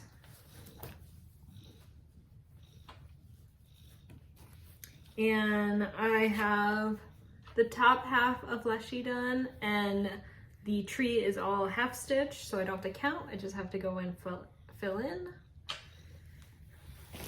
And so I have the whole bottom half to do, and the tree and the moon on the opposite side, and the rest of the border. But for Leshy himself, the bulk of it is done, since it was all at the top. Yeah. If I just sat down. It's like the Autumn Lane. I love them. I keep starting them. I never finish them. This one's really cool though. Yeah, I like it's spooky. It goes with our decor, obviously. It really does. And then this one, I think it might be hard to have a picture and you're not going to really be able to look it up. It was in a magazine. And let's see. It's called 3D Halloween Houses Haunted Mansion. And it is from the world of cross stitching. And okay, I can hardly read the chart. So when I show this to you, you're not going to be able to just, take it. There's a lot that goes on with this one. So it's actually a 3D house that you stitch on plastic canvas, and then it gets all sewed together. So this was my camping project because I was like, oh, this will be so easy. I can stitch at night. Don't have to like, you know, whatever. But clearly I got like 2 little mini roofs done and that was it. So I think they look a little junky just because you're stitching with all 6 strands and it's kind of hard to like hold the canvas to like get it how you want it without bending it. So I think it'll be really cool when I get to it and get it done, but the process of getting it done has been a little arduous. This one is going to take a little Here's while. a big boy needle, number 20. Whoa. But it works for this, so. This is going to look really cool though when it's done. Yeah, they have a pumpkin patch in there too, but I think I'm just going to do the mansion and call it a day. They have where you can cut out some of the windows and then stick one of those little tea light electric ones in there. Oh, And then I thought it'd be really cool. So look at me doing something out of a magazine. That's right. Wow. All right. Oh. Oh. Oh. I guess that's a project I have. I guess it is a project. One year last year we were going to do our names as a Christmas tree. So it was like a Stevens tree is what it was supposed to be. So it's my last name forwards and backwards as a tree.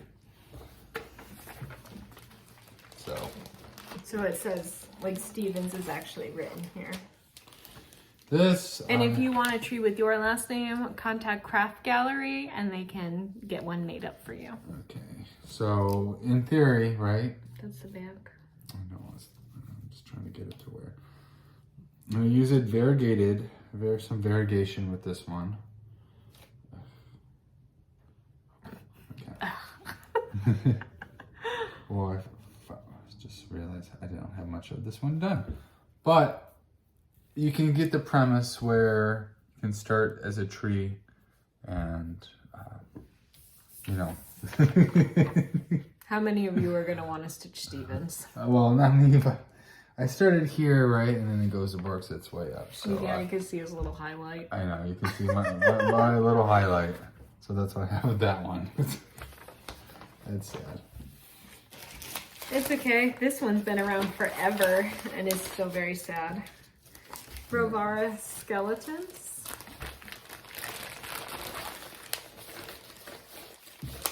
Oh, I haven't seen that needle minder in a long time. See, it's always a joy to find our WIPs because we have needles and minders and scissors. It's so big. Oh, yeah. The fabric smells weird. As we're both sniffing fabrics. Doesn't it though? It does. It smells like almost kind of musty. Maybe it's this bag that it's in. I have to take it out. It's big though. It's a big For the pattern. pattern. Yeah. Look at the size of that leg. The leg is like as big as. Yes. Look at that thing. Leg. There's a peg leg. And this is on 32 count over 2. So like it's not. It's not small. It's just a big piece. Mm-hmm. And when you look at that picture, you think it's going to be small, but my goodness. Use an actual picture. Yeah. So I feel like a lot of the counting work is done, and now it's like a lot of fill-in around their bodies and less bones. I still like it. I'm going to do the red in this treasure braid, the shiny. So I think that'll be a nice little pop. Yeah, that'll make it look really nice. Let me get that back in there. Yeah. And this one,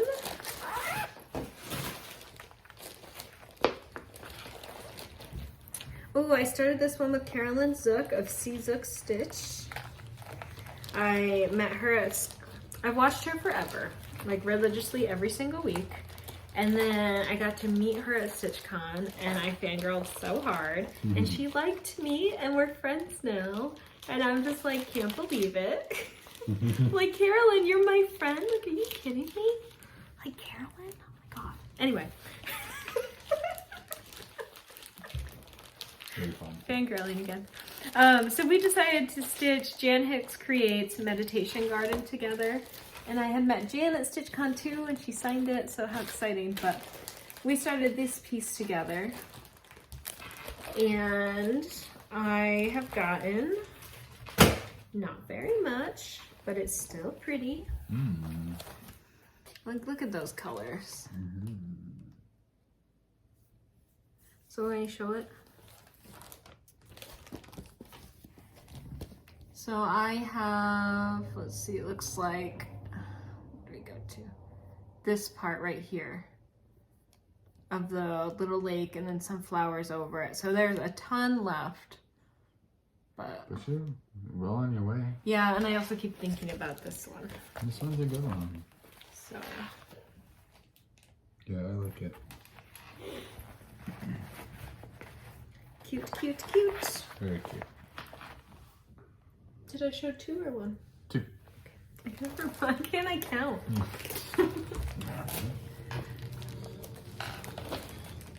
Oh, yeah, this is the one. Spring Squirrel. Been looking all over for this guy. This one, asked me. The blue flowers, this one. This is Spring Squirrel. You need to show it. Blue flower. We have all the squirrels. This one is the spring edition. So you get the squirrel there watering his acorn tree. Just cute. And this one, I don't think I had. This one I didn't. I had the least. I think you restarted this one. I did restart this one. That was the one you didn't like this fabric. So this is where you originally had. Okay. Oh, and I had to tear it out. I don't have any of this one then. Isn't there another fabric in there? There is. So this is where the original fabric, it's that like same see-through unicorn tapestry type. Look, you can literally see our painting back there. Yeah. And that's where Shawn got into and had started frogging, and it looks like you gave up. I did. And I don't have any of this one done, actually. I don't. It's pretending. It's a pretend. Another WIP pretending to be. Well, this is the color that I'm going to be putting it on. And now it's like this really soft Ada. You can't see the painting. Yeah, that's what I didn't like about the other one. It was very see-through. Even with the stitches, it was see-through. So now, I think I'm going to start on this tonight. Tonight? I don't know. It's spring now. Yeah, you could. Maybe sometime this weekend. But yeah, spring squirrel. I like It was a faux WIP. What? Throw it in a different pile. Different pile. Oh no. It could have landed on a cat. I didn't hear. Wow. This one may be a liar too. I think it is. I think this is a kit pretending to be a WIP. So this is a Jelly Bean Jubilee, 7 smalls. And here's a finished. Cute. So cute. Oh. And I'm pretty sure I have my fabric picked out for all the others, but none of them are started. I got some lion project bags around here. Some wannabes. And I don't want to pull it out all the way just because I have the fabric laying on the pages. But I'm going to use the blue and the pink. And then I have some purple. And so I'm going to have blue, pink, and purple for all of the little pillows around. So yeah, that's exciting. But what a liar. What a liar. Yeah, that's... I threw it to the ground. You throw it to the ground. Is that Lonely Island? Yeah. Beautiful bag. Oh my goodness. Very cool. StitchCon start, A Witch's Garden, Shepherd's Bush. And I didn't get too far on the, oh, more than I thought. I have one of the, there's like 4 corners to the pillow, and it looks like I have 1 corner started. So, a lot of back stitching on that one. And apparently I like green fabric, because that's like the 5th or 6th project that has green fabric between our floss tube and now. Yeah, it really is. The next one, Shawn got me this pattern, Long Dog Samplers, You Belong to Me. So the Egyptian themes. And I am doing this all in 3810 with accent of ecru. And I think I have a page-ish finish on this. A page and a little bit. Got a lot. Wow. Got a lot done. This is a very big pattern. And I love the color. It's kind of hard to see from a distance, the blue, but. So I'm doing all the little bugs in the white and everything else will be the blue. And just for size, oh, I really, really wanted to use this fabric. And I am very close to the edge. And so I did my math and I did it 100 times. And so I knew it would technically fit, but I had to like do it. So I ran all the way across the top of the pattern. So that way I would know for sure. And I'm gonna be very close, which is quite annoying when you got it in a hoop unless they add more fabric to the edge, but whatever, it'll fit. But here we are. It's a big one. It's a big one. So this will be one of those ones where it's good if I work on a page and then put it away again. Work on a page, put it away again. Exactly. So I just love that fabric though. It's a little almost on the edge of the see-through fabric, but this one for some reason is actually soft, so. Yeah. Okay. Excellent. Well, I will do another Teresa Colgate pattern. Oh, Surprise! No. Can find it. Which of them? Thought it was a Teresa Colgate. What are you doing now? Plum Street Sampler is what it is. His second love. The second love. Snort Stack. Animals on animals. Look at that little one up top. Right? And I just have the outline of one lonely, sad piggy. That's it. But I have the outline done. So that's half the battle, right? You got a snort and no stack. I do. I just have a snort and no stack. Stackless. But awesome pattern. Go for it. This is another one out of a magazine. And I don't have a full picture, but it's called Midnight Magic, and it's from Cross Stitcher, October 2021. I think it's by Emma Cogman. And it says, I think everything is better with a little bit of magic. And I'm stitching it on 18 count Navy Aida. And when I started this, I hadn't been stitching on dark fabric. I hadn't been stitching on 18 count. And so I think I'm stitching with one strand on 18 count. And so it looks really, really delicate. And so it looks awesome, but it was definitely like a bit of a struggle stitch. And so I think now if I went back to it, I could do a little bit better when I continue, but it is really pretty. So I have the two witches mostly done in the middle, and then now a lot of it will be additional text and things like that. So this is what the pattern looks like completely. Oh, there you go. So everything is better with magic. So she started right in the middle. Right in the middle, if I can. Yeah, so that's kind of where she's at right now. What side are you on? That looks weird. Pocket mags. Yeah, she's good. You're getting it. This one also smells weird. I think it's these like plasticky bags. Snore stack. I have a snort stack. Apropos. Apropos. And then Happy Haunting by Shepherd's Bush. I think I started this with Kim and Sarah of Stitch and Stuff. And so, oh god, I can't remember their Instagram names, but Stitch and Stuff on YouTube, definitely go check them out. I started this as part of our Shepherd's Bush sale. They started different pieces, but this is the one that I chose. And did I show what it looked like, or did I just like read it and chuck it? Just read it. So a really cute graveyard with sheep, you know, shepherd's bush style for sure. And here's where I'm at. So I have the fun border across, so there's cross stitching there. Oh no, it's not cross stitching. It's almost like little, like a weird kind of stitch, but it's fun. And I think I had to modify the text a little bit, if I remember right, to get it how I wanted it, but close enough. So a lot to do on that. It's kind of like a Just Nan where there's a lot of color changes, a lot of stuff going on, and it's an older chart too, so I think it might be hand-drawn. That'd be something.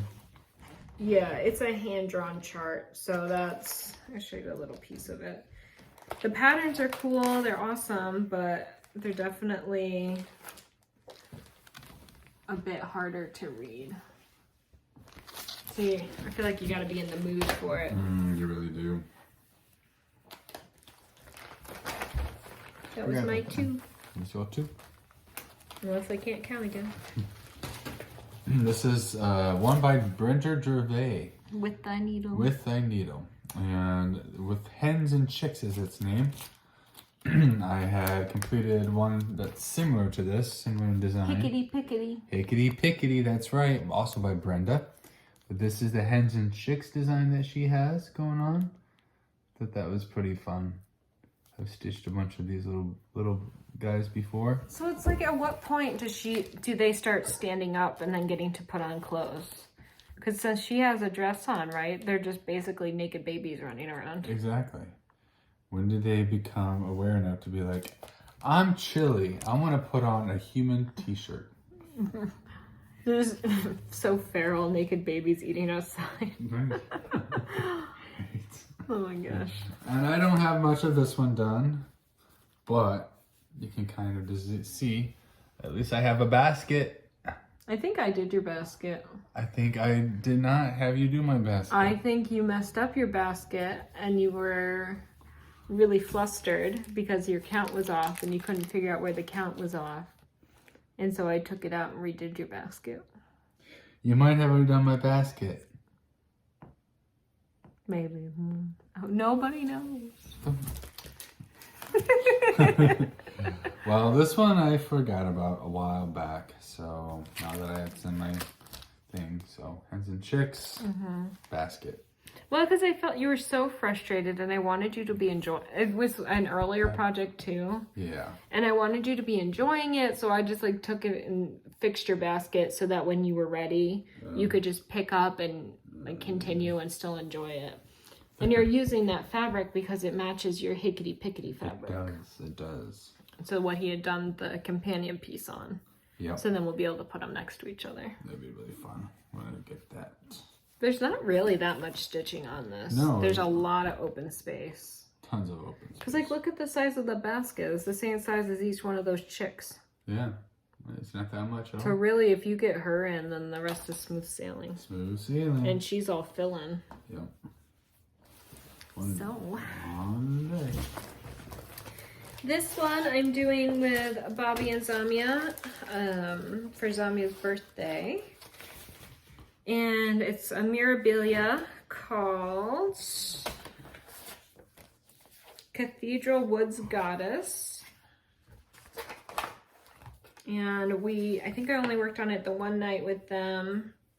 And whenever we start something, it's such chaos. Either one person starts it way early because we thought we were starting and we weren't starting, or two of us are ready to start and the other one like just needs to go eat dinner. And so then it just like never happens for us to start our pieces exactly at the same time and all be ready. So this is all I have so far. I don't even know which direction I'm going in. I don't know. I don't know. I don't know what's going on with that. But it's a big one. Because I think when we started this one, I think Zamia wanted to eat dinner, Bobby wanted to diamond paint, and I wanted to work on my puzzle. But we all agreed we were going to start it, and we wanted to start it. So we're all just like, okay, I'll get a little in. But yeah, it's going to be beautiful. And especially now that I have Electra done, I'm like ready to focus a bit on this one.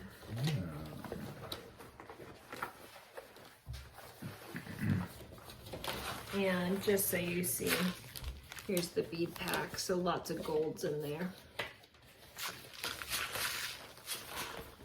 And this one will be fun for you. This is the other one I'm working on with them. This is my, I just call this my really active WIP. And we're trying to all finish so we can ring the bell together at StitchCon. And of course we're all like, wow, we were really ambitious. We should not. But here we are. And let's see if I have the name. It's called The Haunted House by Ina Ignatova, and she was on Etsy. I found some scissors in here. Here's what it looks like. It's got these little ghosties. It's so cute. And here's where I'm at. Look at those colors. I can't. Oh my goodness. So I have the center done, and so now I have to just finish up. There's the branch that comes around here. So I have to finish up the branch on the one side.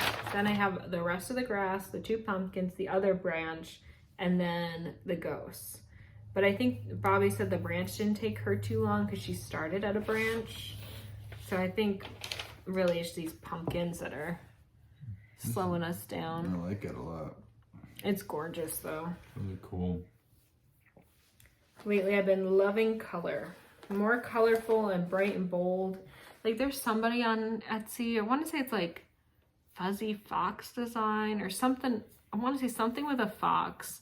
And her patterns are the brightest, most colorful, like whole scenes I've ever seen. And I really need to order one, but I can't pick one.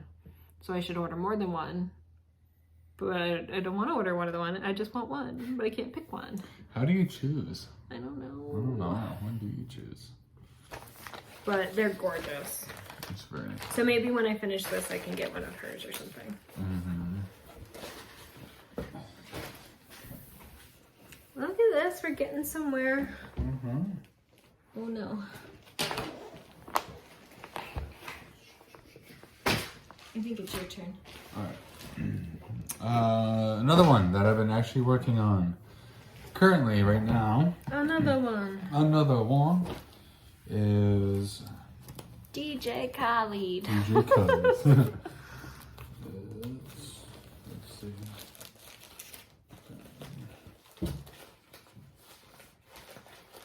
This one. Got some chaos going over there. I do have chaos going on here. It's right here, isn't it? Yep. There we go. Welcome Spring by Brenda Gervais. Look at it. So I'm trying to figure out what the sheep did for the robin to assume a certain dominance over it and be whipping it into submission with a tree branch carrying its eggs. But Brenda, somehow you're making it work. I don't understand animal law. All right. So there it is. This one I'm actually going to get out of the hoop. Ooh. But you're active. This is the one I took off your stand, I think. Yeah, this is the one that I'm currently actively working on. So I don't have that much to go on it. He's got so many of these on there and so many of these. I don't like touching my fabric or getting it blah, so I need to roll it up and get it clean. All right, so this is it, what I have so far. Pull it down, please. So demanding. Gosh, don't you say please? Yeah, right? So that's what I got done here. I've got some of the branch needs some leaves and fill in. Need to fill in some of the grass at the very bottom. And I think it's got like an ear. So there's a couple little details that it's missing. Little bit of the branch. Yeah. The cute little bumblebees. The bumblebees. But really not that much. So that one is pretty close to being done here. So hopefully here pretty soon. This poor bag. It's like you can't see it in the camera, but it's beaten up. It's seen better days. That's that one. That's not good for past the stash. No. This one, I love it a lot. It's Fabulous Women in History by Clouds Factory. I really, really like it. Really, really overwhelmed by it. Just because it is so big. I don't see a full picture. Basically, it's got 12 months of 2 women each, and that's right. It gives their little backstory, whatever. But it's really big, and there's a lot of color changes. I love it, need to get back to it, but was overwhelmed. And so I just have the first 2 women. So I have basically January done. And it's going to be... Pretty big. Ta-da! Yeah, it's pretty sizable.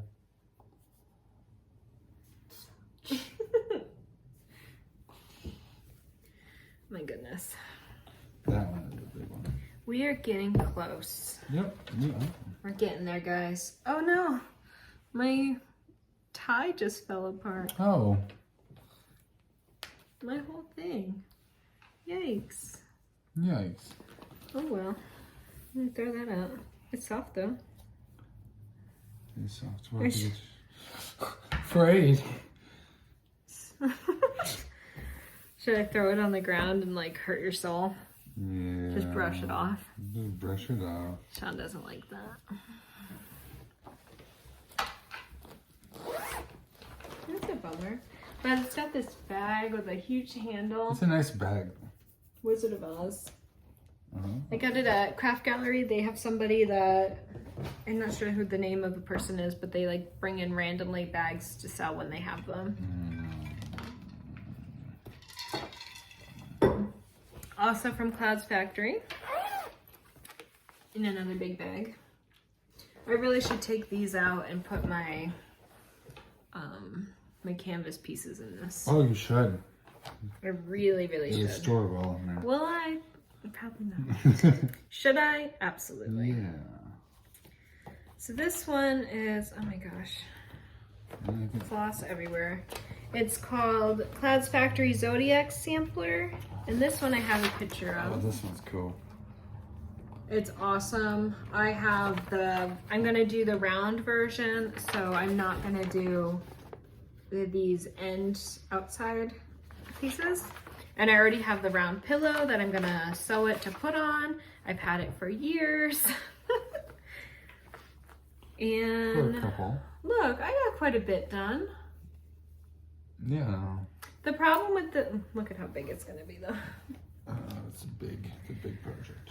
The problem is I keep getting off on the hoops and I miscount the hoops.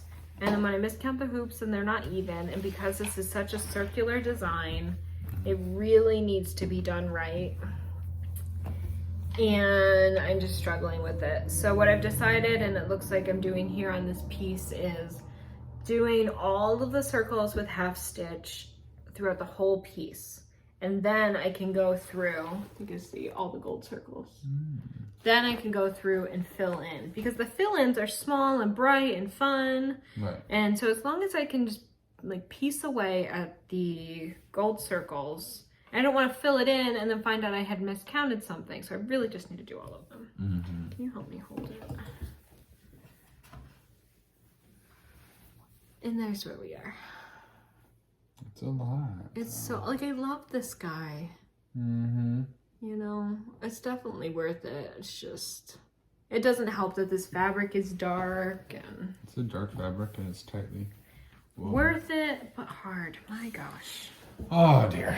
Oh dear. Oh dear. And here's one of those giant bags again. Alright. This one. Oh, this one was a gift to me. He swore this was my project when he picked up the bag, just because it's like so big. Look at this thick boy. Not mine. It's a thick boy. Well, that doesn't help that there's a tablet in here either. So this one was a gift to me by Bobby from Pumpkin Creek Primitives and Zamia. And Serrana stitches. Serrana stitches, thank you. And for my birthday, and I have always wanted to do a full coverage piece, but I never had the discipline, nor did I. Everything was overwhelming, and I said I always wanted to stitch something astronomy, and they got together and they got this paid from Heaven and Earth Designs. And it is called Mini Jet in Carina. And this thing is full coverage. And that is the actual design pattern.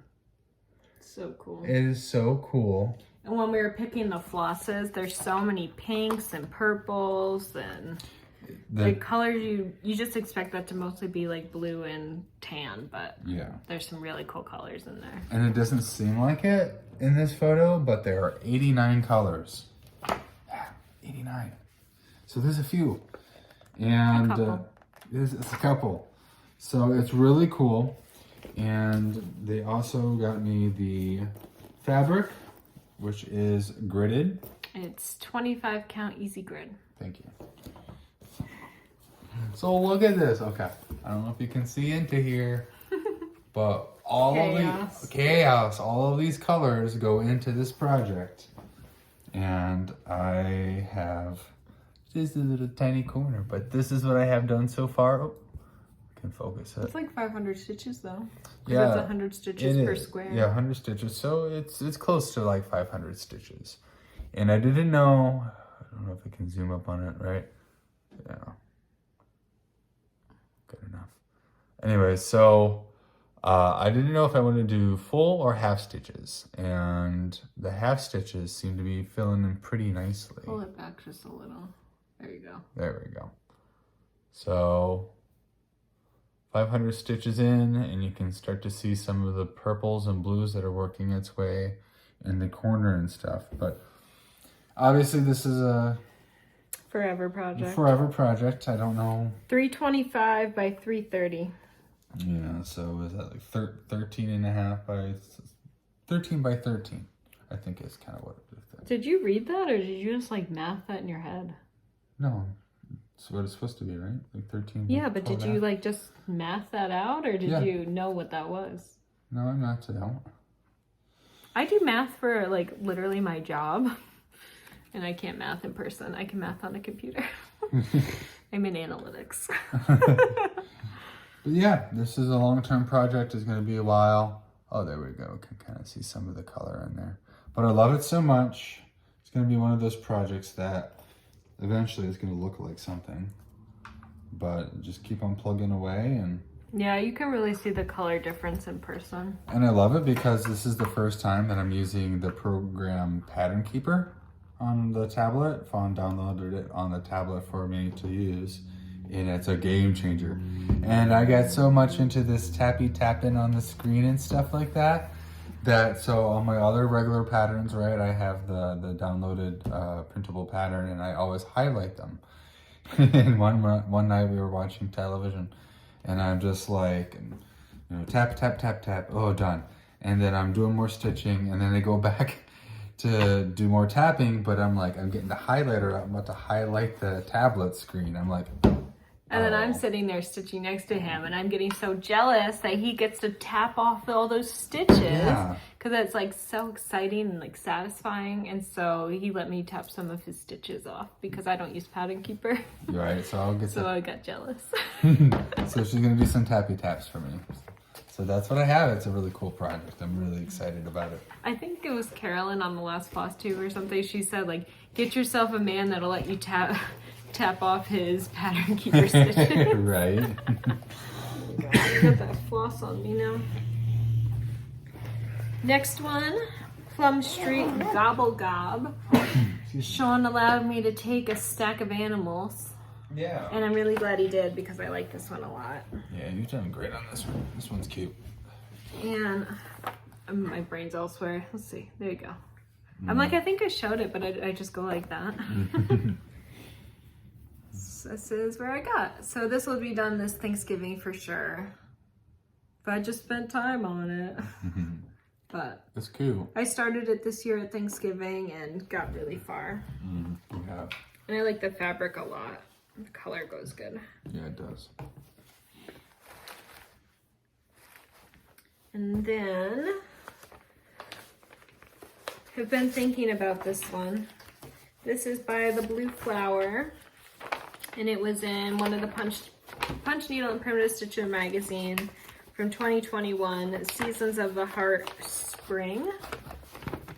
And so it's the bunnies with the heart, and then she's got a bunch of different ones. And I don't have a very big start on it because I had definitely miscounted and got flustered, but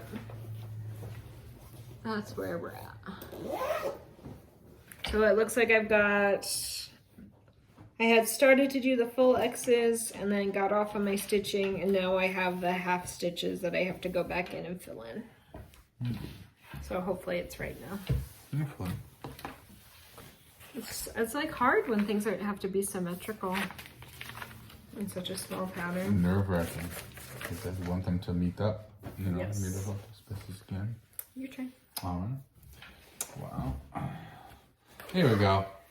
This one is the summer edition of the Blue Flower Squirrel. Blue Flower. Where's the squirrel? Summer squirrel. This one I've had the most progress on, although I do need to go back and finish it because it's like a pretty good amount of it done. I think what made me stop this one was I was getting caught up in the tail up here with the counts, because you can see some of the browns, and then it has like a white back and stuff. No, you said you wanted to finish it at StitchCon, so you were kind of holding off. Oh, that's right. Because this one I want to ring the bell at StitchCon. But I think you need, because if you're going to do that border, you need to really start working on this one. I really do. And then just have a couple stitches left to do at StitchCon. Yeah, so I'm looking at the tail now, and I think I got a couple stitches off, but It's a tail though, and like nothing gets counted off of it. Right. So this is what I have done so far. So much. So much of the squirrel, well, pretty much the entire squirrel done. Most of the bike and stuff like that, but there's some acorns. There's the baby in the cart, which is really cute. With a helmet. With a helmet. I don't know if you guys saw this, but look at how cute that is. So, yeah. You pulled it away while I was yawning. Oh. It's time for a snack. So that's what I have done. That one's pretty well on its way, I think. So since it's coming up on summer here, thinking I'm gonna get started on it again. Well, instead of doing your spring squirrel, you could work on this one instead of starting it. And then when you're done with this one, start that one. I should. This one is in a Harry Potter bag. So cool. And it is my Frogwarts Year 1, which I'm way behind on. And I don't have a picture of the pattern because it doesn't fit into my bag. But here's where I'm at. So I have most of the border at the bottom, and then there's a lot of like jelly beans and the three-headed dogs, and I think Shawn's looking it up. Yeah. So trying to get the pattern here. So this is what the pattern, sorry if I'm on my phone, but this is what the pattern looks like. You've got the hat, the glasses, the border along the bottom. Pull back a little. There we go. So I have the border, I think the Alhambra, some random stuff. There's a lot left to do. Yeah. But I keep saving it so I can do Athena from Stitching Us Design. She hosts on the 7th a Harry Potter like Zoom chat. So I keep saving this piece so I have a Harry Potter stitch to work on those Zoom chats, and then I can never, there's always something on the 7th I can never go. Always. But you'll get it. So one day it'll get done. Yeah. And then my next one is my car stitch that never gets very much attention because I look at my phone instead of my pattern. This is a Mill Hill tricolor pansy. And I've gotten pretty good. And I've only ever worked on this in the car, so I guess that's not bad for a car stitch. No, that's good for a car stitch. So I got a lot of that done.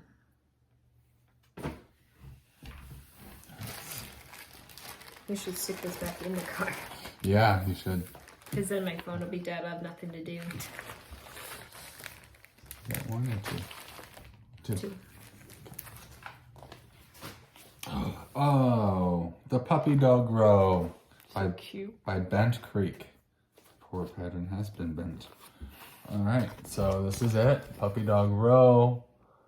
Go through the alphabet. It is really cute though. Like, there's some puppies there. And this one I have a little bit done. Not a lot, but oh, what do you know? Another. Okay. I have a fair amount of this one done. And I thought it was really cool. You got a lot done. So, look at that cute little puppy. There's that. And this is what I have done so far.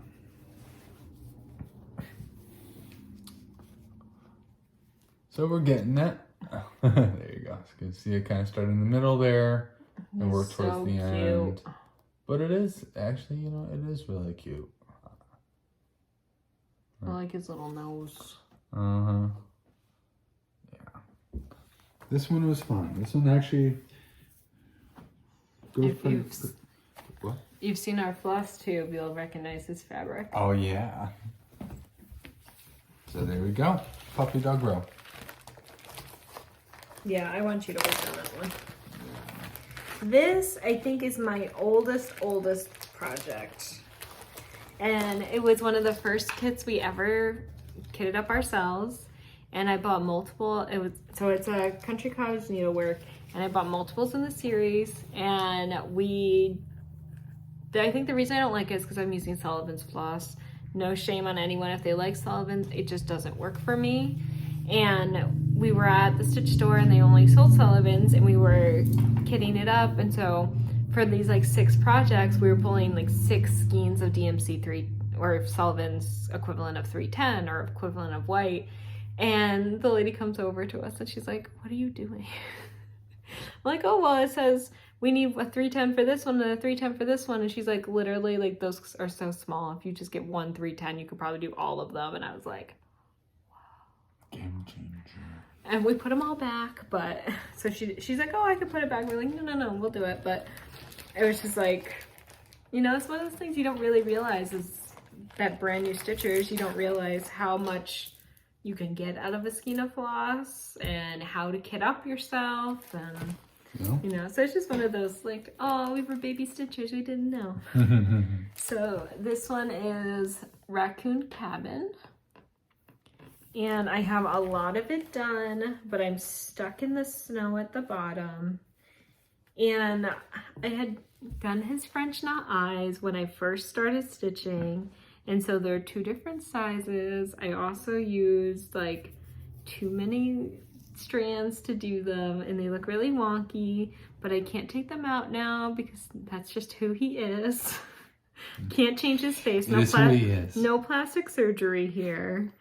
But I'm in the bottom is all that white fill-in, and I just I'm having a hard time. It's cute. So the trees need some green on it. The one needs more branches. And then there's a little bit of snow at the top. It's like snowflakes. And the rest is literally just filling this whole thing into the bottom with white.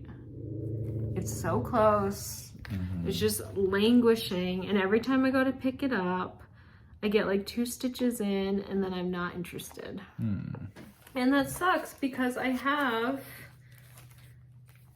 the Frosty Forest. Oh, okay, that was the Bluebird Cabin. This is Snowy Deer and Snowy Friends. And I don't know that I can do them because this one is just like killing me.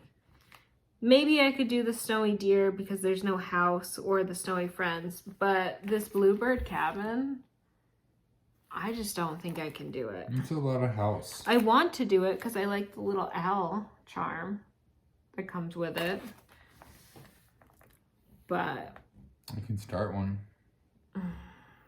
Maybe I'll just steal the owl charm out of here. And You could. I mean, why not? Yeah, it's my thing. I can do what I want, right?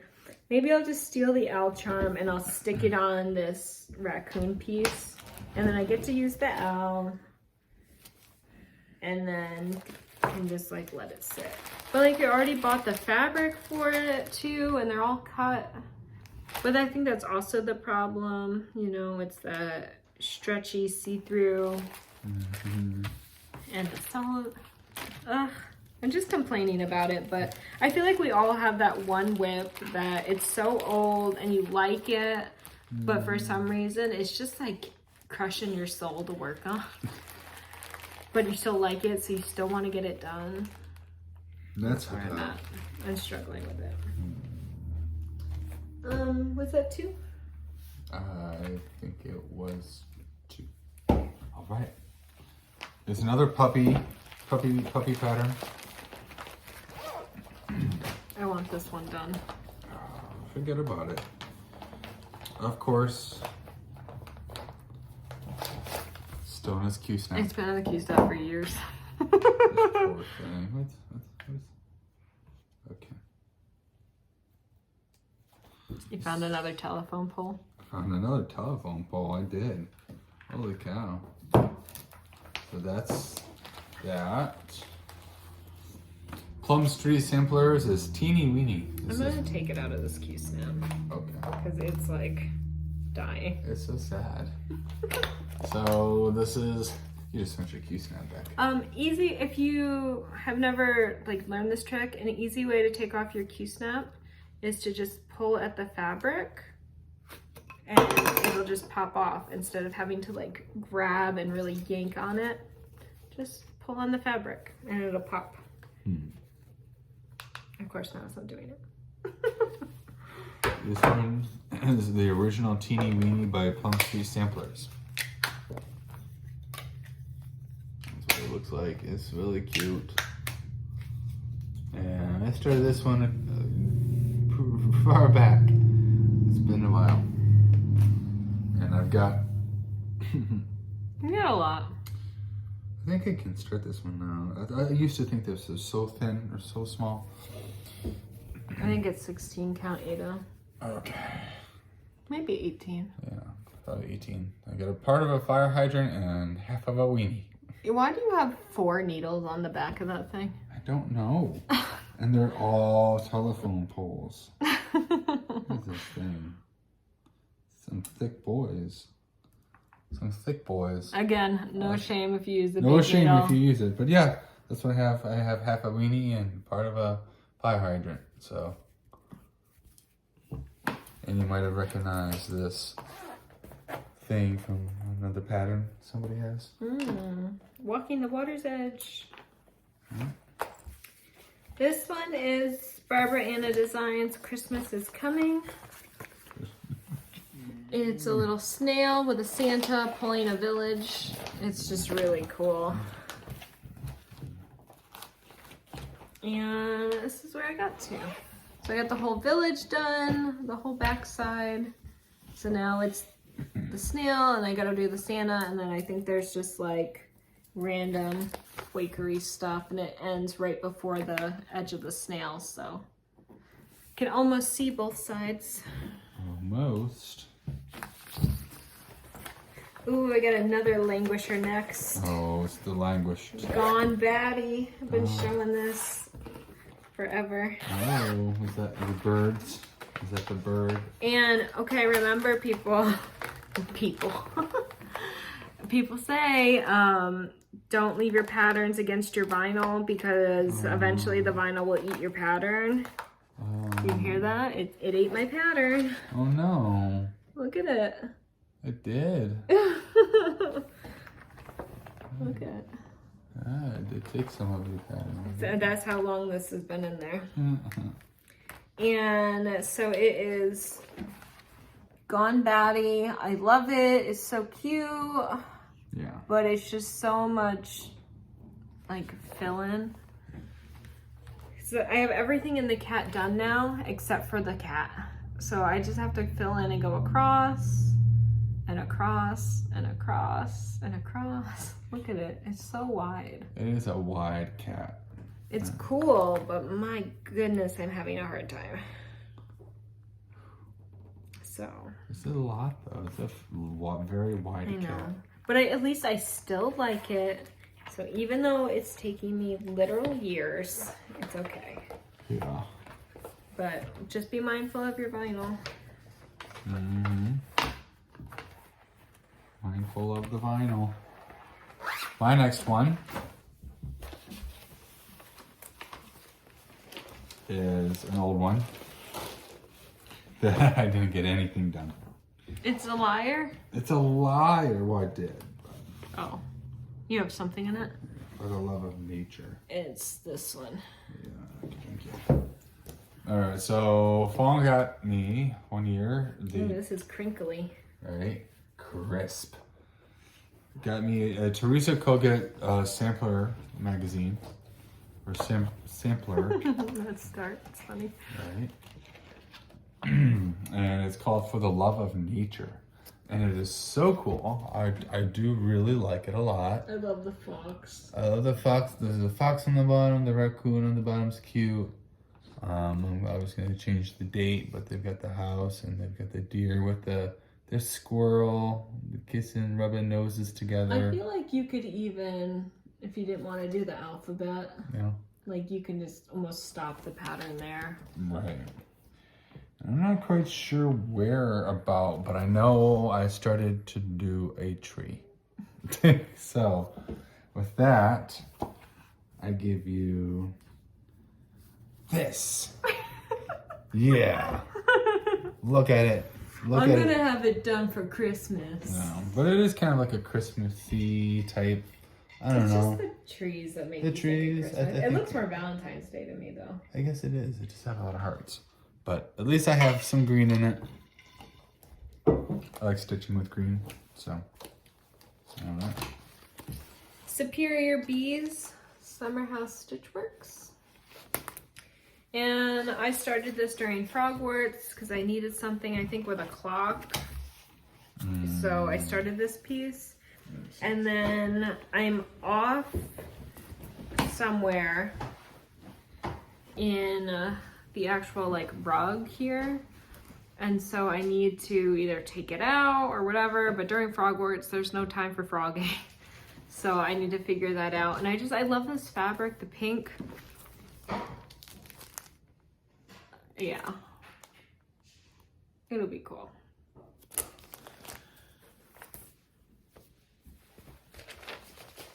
You keep running away.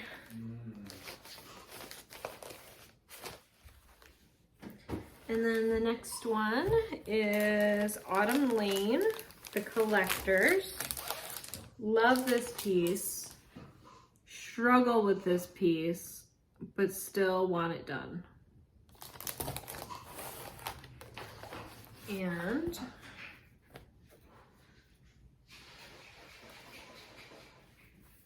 that's where I'm at. So I have from the middle and then I worked my way up to the tippy top. And they're all half stitches that need to get filled in. But I'm just trying to like get it counted so then I can go and fill in and not have to think about it. Mm-hmm. Nice one. Yeah, it's really cool. It's just, I don't know. I love their stuff. I've never been able to finish one. And one of your patterns is theirs that you've been doing forever too. And I don't know if it's just, you know, I say I want to block stitch so that I don't have to like think about it, but then I go to do the block stitching and I'm like, this is boring. You can't win. It's tough. first world problems. Have that happy medium, you know? Mm-hmm. So this one is also in a book that we got. The book is Cross Stitch for the Earth. So that is by Emma Cogden. And if anybody knows me, I love nature. I love like naturalist stuff. One of them is, my most favorite is John Muir. And the pattern in the book is this one right here. Between two pines is a doorway to a new world. So I really like that pattern. And it's on green fabric is what we chose. And it's all silhouetted. So this one, I really don't have much obviously done. But yeah, there's a lot going on in this one. It'll be pretty. But it'll be pretty. I want it done because I want to look at it. Yeah, me too. So get a move on because I want it. get a move on. No, This one is also Autumn Lanes, and it's Baba Yaga. That's one. That's a cool one. Oh, so cool. I love how her hair looks wild. This one is like Crazy. there we go. So this is the Kevin Stitching Arcade, and also he floss tubes with his wife Erica, and their Accio whips. I'm pretty sure he's working on this, and he's got so much color in there. He's so far, and I have. well, it's black. Yeah. So if you show it, it's literally like the little slats here, and I think that head. Okay. Oh, The table's eating my needle. a bigger pattern than I thought. Yeah, it's just gorgeous. Gonna be great. Want to do it. Can't do it. Baba Yaga. Oh, this doesn't even go there. I think it goes in that one. Or is that not it? That's not it. Oh wait, is it? Yeah. Mm-hmm. Did I do two? You must have. Go again if you like. I think you got more whips left than I do.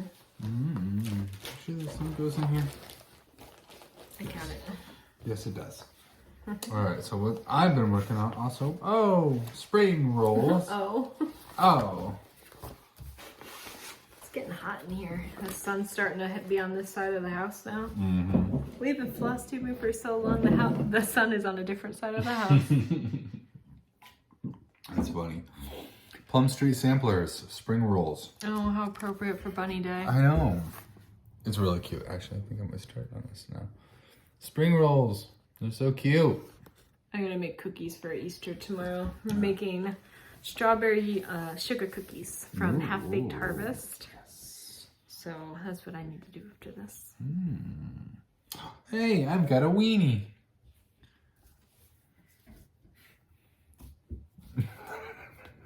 No, it's true. You never finish them. That's sad. You get to the hydrant in the middle because you middle start, and then you never get to the weenie. I think the one you have its face. This one you know is not right. What's not right? Oh, never mind. I'm counting. So here's what I have. I've got a weenie. All right, I've got a weenie. I think I might have helped on this basket too. You probably helped on that basket. I think you struggle with baskets.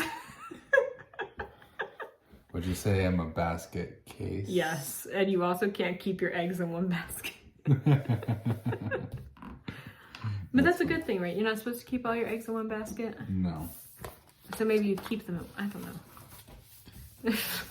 I keep them in Something about a basket. Insert basket comment here. Right, but that's what we got done. Yeah, I'm proud of that weenie. Proud of the weenie. I know, they're cute.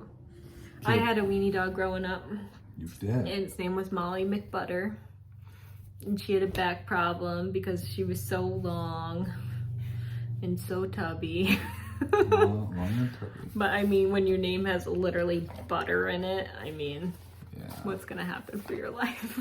You're gonna have a good life. You're gonna be an Olympic athlete. But the Queenie dogs are funny because they like to burrow, and so we had to give her her own pillow with a pillowcase on it, and then she would always get under the pillowcase and then sleep under the pillowcase. Oh my goodness. It was cute. You'd always just like nudge it with your toe and there'd be a dog under it. This one I think you adopted from me, but it's still in my WIP pile. Because I like it, but I don't love it. And I'm kind of struggling with, do I continue? And so I think you said you might adopt it. I might adopt it. Maybe we'll just tag team.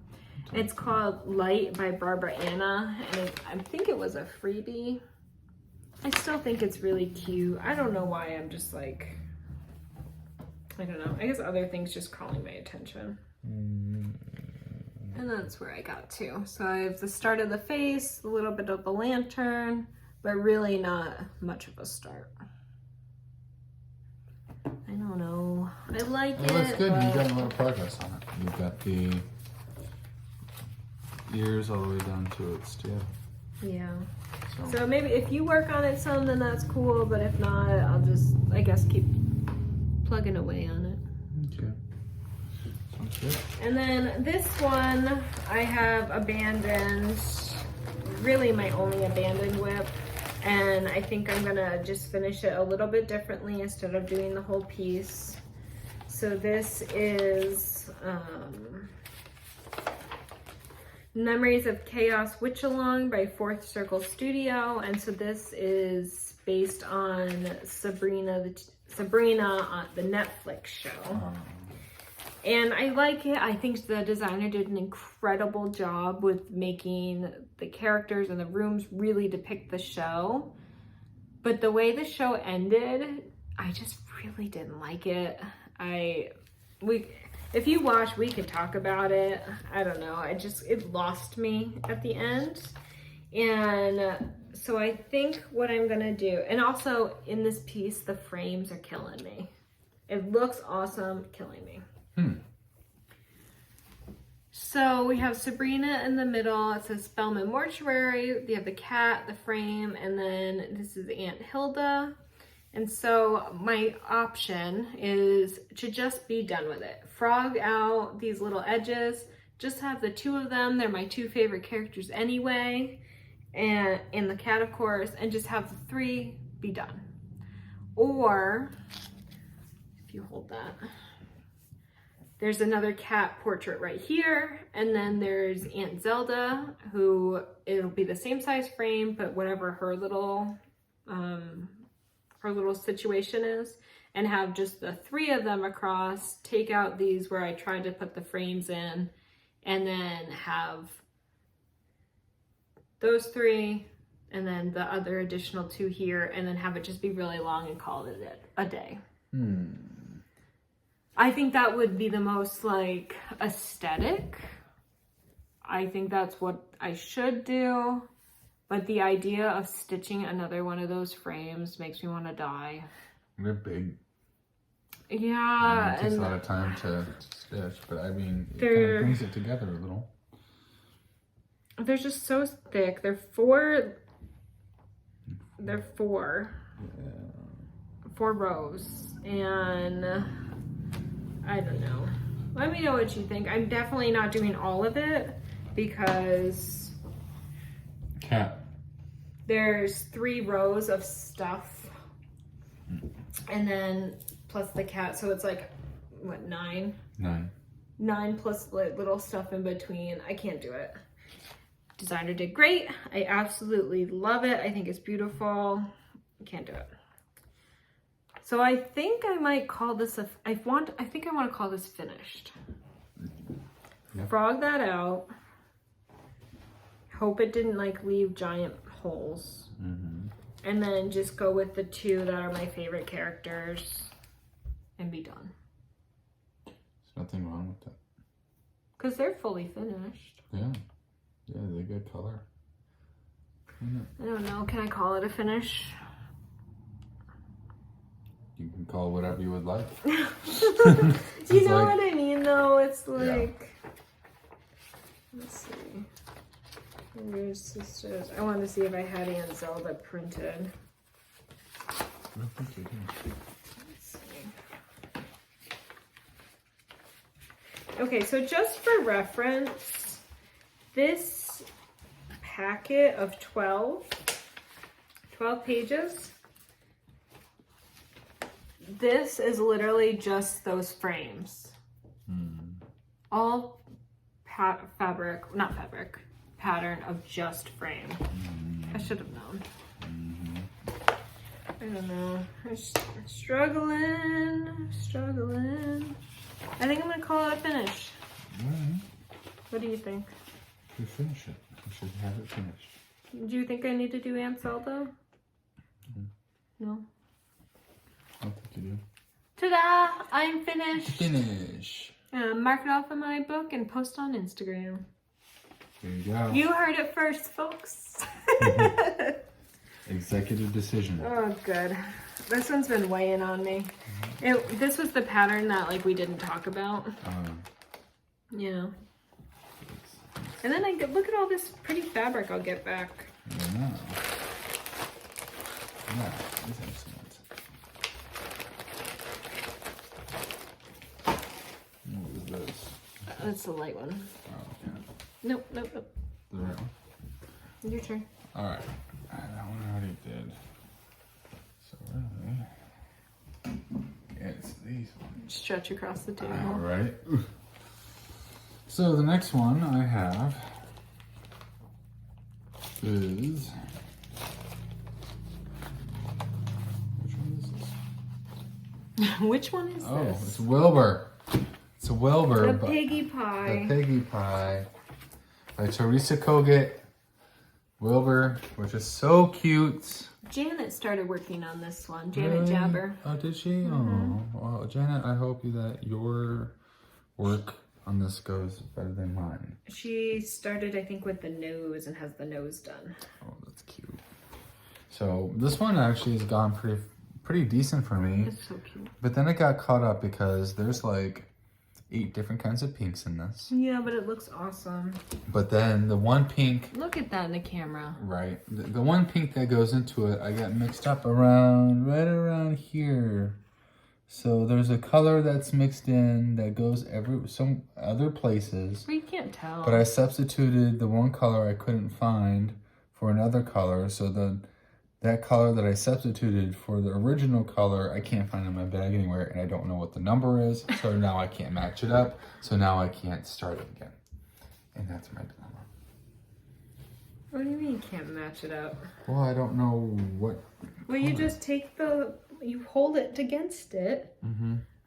We'll figure it out. We'll figure it out. But I love it. I do want it to be done because it's really cute. Yeah, it looks great on this fabric. You know, look, it matches my wall. It does, doesn't it? So yeah, Wilbur. Crisp P. Bacon is what I like to call him. His name is Crisp P. Bacon. This one is Clouds Factory, The Hobbit. I'm so close. Wow, look at this one. It's back. It's back. Listen, there's a lot in here. There's you have so much. 2.5 lost characters, okay? I do. I'm just saying, it's like... Get off my back. There's a lot into this. This is a big pattern. Look at it. It's so good. It's so good. Look at that fabric. You couldn't have chosen a better fabric. Be Stitch Me, fabric of the month. Oh my gosh, I love it. Lord of the Rings, or Hobbit, I mean. I love it. So I have, let's see. I have 4 characters and 4.5 characters left. Bilfor, Bambor, Balfour, and Thorin, I believe. And half a Dory. And half a Dory. I'm getting there. Getting there. They even have a scar on Durin. Is that Dwalin? On Dwalin's face. It's so cute. And then when I'm done with that and take a break, I have the Lord of the Rings one to do. Yes. And I don't think I have that in here. I have the pattern. I don't have it in there, but I have the exact matching fabric to do it on. So then we could put the two together. Yes. But you can see like just how much floss there is. There is a lot. Look at all that. Look at that rat's nest. No wonder the mouse likes my stitching corner. Oh, here it is. So that one will go even faster because there's just one row of them. Nice. I like it a lot. Me too. Next one I have Plum Street Samplers Bigfoot Bunch. This one I don't have anything on, but it's a cool pattern. I do like it. It's a cutie. I don't know why. I just like a couple on and then I just. It's cute. I like it. But at least I have his face, or the outline of his face. It isn't really not that big of a pattern, too. Like, you know, so. Hand for reference. Hand for reference. So, yep, that's what I have. That's me. That's me. You're probably wondering how I got I was just gonna say how I ended up in this situation. The Crosswing Collection, Loon Lake. I'm doing this for my dad. I had stitched him this little one already, and now I'm working on the big one. He was here to visit, and so I pulled it out, and I started working on it. And I got like 2 stitches in, and I hear him run over to Shawn. He's like, oh, look, she's working on my piece. And then I didn't get any more stitching on it for the rest of the time he was here. I got like literally 3 stitches in. And then because we had hosted Christmas, it was wild. Our first hosted holiday. Yeah, it was. And there was only like 6 of us, but still. Nice. We go big. We go big, don't we? So I gotta get back to this sooner than later. And I've gotten quite a bit, so here's where I'm at. So I have a lot of this guy counted out. So there's the other one next to him, which is a lot shorter. And then there's a little baby on the back. And then a little bit of water. So this fabric is not cut right. It's just the whole piece, but it probably should be more like like that. Yeah, there you go. Like that. And then probably only to here, so it's like really narrow. Like to there. Look at that chaos. Chaos. So it's really, I feel like I got a lot of it done. It's just kind of filling in at this point. And this is one of those, it's really old, so it's hand charted. And it's a bit of a struggle, but it'll be okay. Yeah. And I love the fabric, and the crosswing always looks amazing when it's done. So I'm getting there. Yeah. Eventually, Dad. You have more projects than I do now somehow. I'll go through one. How is our math wrong? I don't know. All right, this one I've been working on for a long time. Again, Autumn Lane, which is the Lost Soul Cemetery. There's a lot of filling on this thing. I stitch on this for frogwarts. Yeah, there's a lot that goes into it. All that you see there is complete filling. Except for the light blue. Except for the light blue. So, yeah, light blue is negative space. But all the other blues you gotta fill in. All the ghosts you gotta fill in. All the other stuff you gotta fill in. As you can tell, I'm a little bit over this piece, but I like it a lot. Like, that's the thing. I like it. Just so much black. You've gotten a lot done, though. And I've gotten a lot done. So, yeah. So, we have both gotten a lot done. It's nice to, like, you know, give some... Yeah. Be able to help on a piece and... Yeah. When you're struggling. So, this is what I have. Oh. Got some stains on there, though. I have a coffee stain on here, I'm pretty sure. A couple. Another thick boy. Alright, this is what I have so far. That's a lot. Yeah. We're getting that, right? Got a lot of the pumpkins. There we go. Thank you. So we got the middle section, we got the Grim Reaper and the gates, the cat, some tombstones in the back. Some stuff. Some stuff. Got some of the owls and the bats and stuff. So it's a lot, but it's well on its way. You know. Just gotta sit down and find something to... If I just spent the time. If I just spent the time, I could get it done. This one I am obsessed with. It's Crosswing Collection, Extinct is Forever. And I am working on the little plovers. So these guys here. We, in the Toledo area, we had a plover family up here for the first time in like 30 years or something wild. Forever. In our bird sanctuary area. And so it was like a really big deal in our birder community. And they would basically have people guard these birds and monitor their progress. And, you know, so we have plovers stitched. Like, just look at that detail. The baby is so cute. So I gotta fill in some eggs, a little more grass, backstitch on the big bird, and then like a little bit of that dirt area. But for the most part, like, it's more than halfway done. That's so cool. So, yeah, it's a cutie. It is a big cutie, isn't it? Man, I'm just like shocked at how much stuff is stitched on green. It really is. I didn't realize how much we pick green fabric. It's cool. I like it. I like the theme. I'm all for it. And a pretty bird bag I made. Yeah. So one that I have also that I've been kind of working on is a series of designs. So one of these, mainly this one I did as my smalls for StitchCon, which was this one. And it's a Flip It series is what it's called. I don't know. It's called Boo Club by Lizzie Kate. And it's this entire long pattern, and you can get the border on their website. Correct. And this is the small that I stitched for the StitchCon gift. It was so cute. And it was really cute. So Fawn found the entire pattern grid, and I've decided to stitch the entirety of the design along with the border, as you see here, which, like Fawn said, it can be found online. And this one I started with the very top, which is the spooky and treats. Yep. Yep. So we have the individual one here somewhere. Oh, this one. Okay, that one. So that's the top of the pattern, and this was late Thanksgiving when we started it, or Halloween season, so I don't have much done, but I at least started on the top of the border.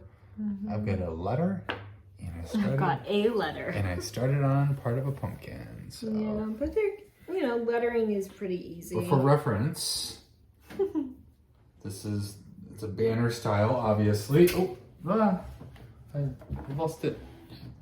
Did you drop any telephone poles? I could have. I could have. No telephone poles. But yeah, this is how long it's going to be. It's a pretty long pattern. But here's the floss. It's like really pretty. Yeah, it's right. Yeah. So yep, another spooky pattern. And this is in a Love You More sleeve with the little foxes in the space. Which is so cool. Very Shawn. Yeah. That's where you were at on a Friday night, last night. Yeah. His astronomy club meeting. Yeah, I was. Astronomy group. I was so proud of myself. Oh, look, more scissors. And a whole hoop. You really find things. I was so proud of myself because I went to one of the meetings, and you know, I look up the stars, right? But I don't know anything about it, and so you don't want to ask a stupid question. And I'm so introverted anyway that like to ask a question in general is like trying to kill me. So I like thought about my question I agonized over it for like 40 minutes because while the guy gave the lecture, I'm like, does it make sense? Can I do this? Can I ask this? And then finally everybody else had asked their question. I raised my hand and he was like, oh, that's a really thought-provoking question. And I was like, yes, I succeeded. You won over the nerds. You did succeed. I was just so proud of myself really for cool. asking, because I was like, you know, when you're so unfamiliar with a topic, you don't know if you're asking something that is so obvious. So that made me excited, and you were shocked. He's sitting there next to me, and I just see I was proud of you. I know. You put yourself out there. I know, but it was so funny. They'll see you like whip over. Anyway, my Hawk Run Hollow. Oh man, this one's cool. So I have the ship. I have to continue that blue all the way over. If you notice the theme with our whips, it's always the fill-in that doesn't get done. And then I think there's like another whole section down here with some crabs and fish and a treasure chest and more blue, but you know, it is what it is. Yeah. It's really pretty. Eventually we'll get through it.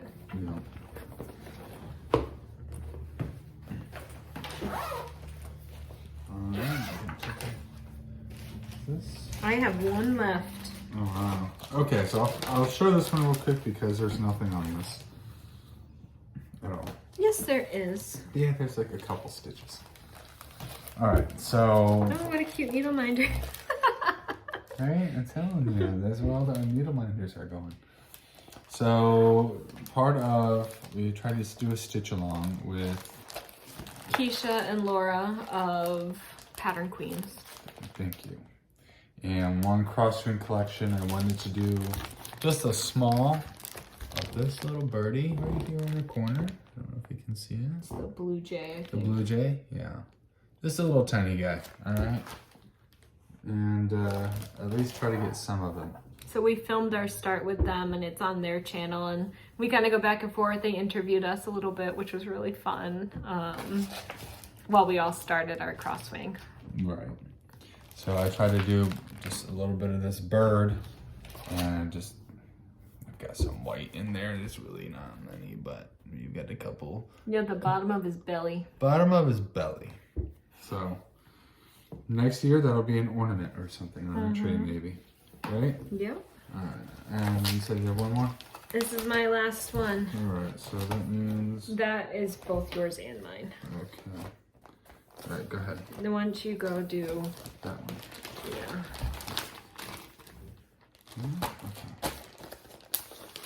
Okay. I have... What do I have? Yeah. Polka Dot Bikini by Plum Street Samplers as well. So polka dot themed bikini. Look at this guy. The little one has a little bikini on too. Yeah, like I was always wondering And how... the papa's only got little board shorts. Yeah. And the family's expanded. The first one just had the mama and the papa. Now you got mama, papa, 2 babies. I saw that. I was always wondering how they wore their What a bathing world. suits. That's definitely how Molly would have worn hers. Yeah. Yeah, with a pillowcase. Well, at least I have a top of a hydrant. Thank goodness. You always get stuck in the hydrant. Thank goodness you know what the pattern is. Because how can you tell? How could you tell? Can you tell? Yeah, you can tell. I guess I just have to start in less obscure places. No, you just gotta get to it. Get to it. If All I right. just sit down. You sit down. What do you get? Okay, so this one is both of us are working on. So we each have a piece, and I don't think Shawn even remembers it. I do remember it. Look, be proud. It's on a ring. Wow. It still looks awful, but it's on the ring. That's a first. And so, hands-on design, Meow Block is the one I'm working on. And Shawn is doing the Woof Block. Book. So, and we have the pins for them as well. Very cool. And so, this is where I'm at. Good kitty cat, Holy cow. and that's it. I don't have anything. Oh, that's right. I was so mad at you because yours took a lot less. You were mad at me. I wasn't mad at you, but I was just like, what? How did she get the easy pattern? Because I don't even have any of mine. You just took apart the meow party. Oh. But here are the pins since he just took it apart. Woof. Meow. There you go. Oh, I see. I did, didn't I? Yeah. Well, I still don't have much of this done. But at least I have a dog house and a... And you have another hydrant? Like, if I have another How hydrant... funny would that be? Yeah, that's what I have. done as just dog house and part of a dog. Part of a dog. Yeah, these will be fun. I like these, the way that they're designed as blocks. Yeah, so then you gotta do the topping and the bottom. Yep. That'll be fun. But yeah.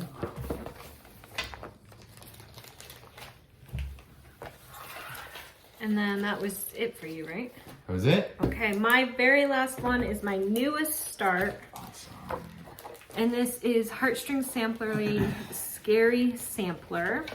It says, I will die here where I have walked, and I will walk here though I am in my grave. I don't do samplers, but I just love this one because she's got so many different things built in there.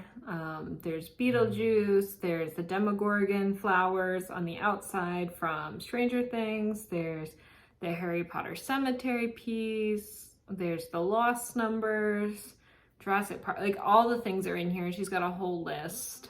Men in Black, Star Wars, Lost, Doctor Who, like it's just awesome. And if you don't like, I think it's the Star Wars, yeah, the Death Star and the Jurassic Park, like if you're not a sci-fi person, you can email her and she sends you a pattern with just a moon and bats instead of the Jurassic Park. And so I haven't decided which one I'm gonna do yet, because this to me looks more batty. So we'll see. But I started in the left corner, which is like crazy. I don't start there. Yeah. But I really want to stitch a Demogorgon flower. And then when I look at this pattern, it looks pink, those flowers. But when you go to actually stitch it, it's like a dark goldy brown that's in the inside. And I stitched it and I filled it in and I hated it. No. Because it must look great because this looks great. But when I look at this, I see like a light pink. So I changed my color and that's what I'm doing. Look at it. That's nice though. Oh, isn't that cool?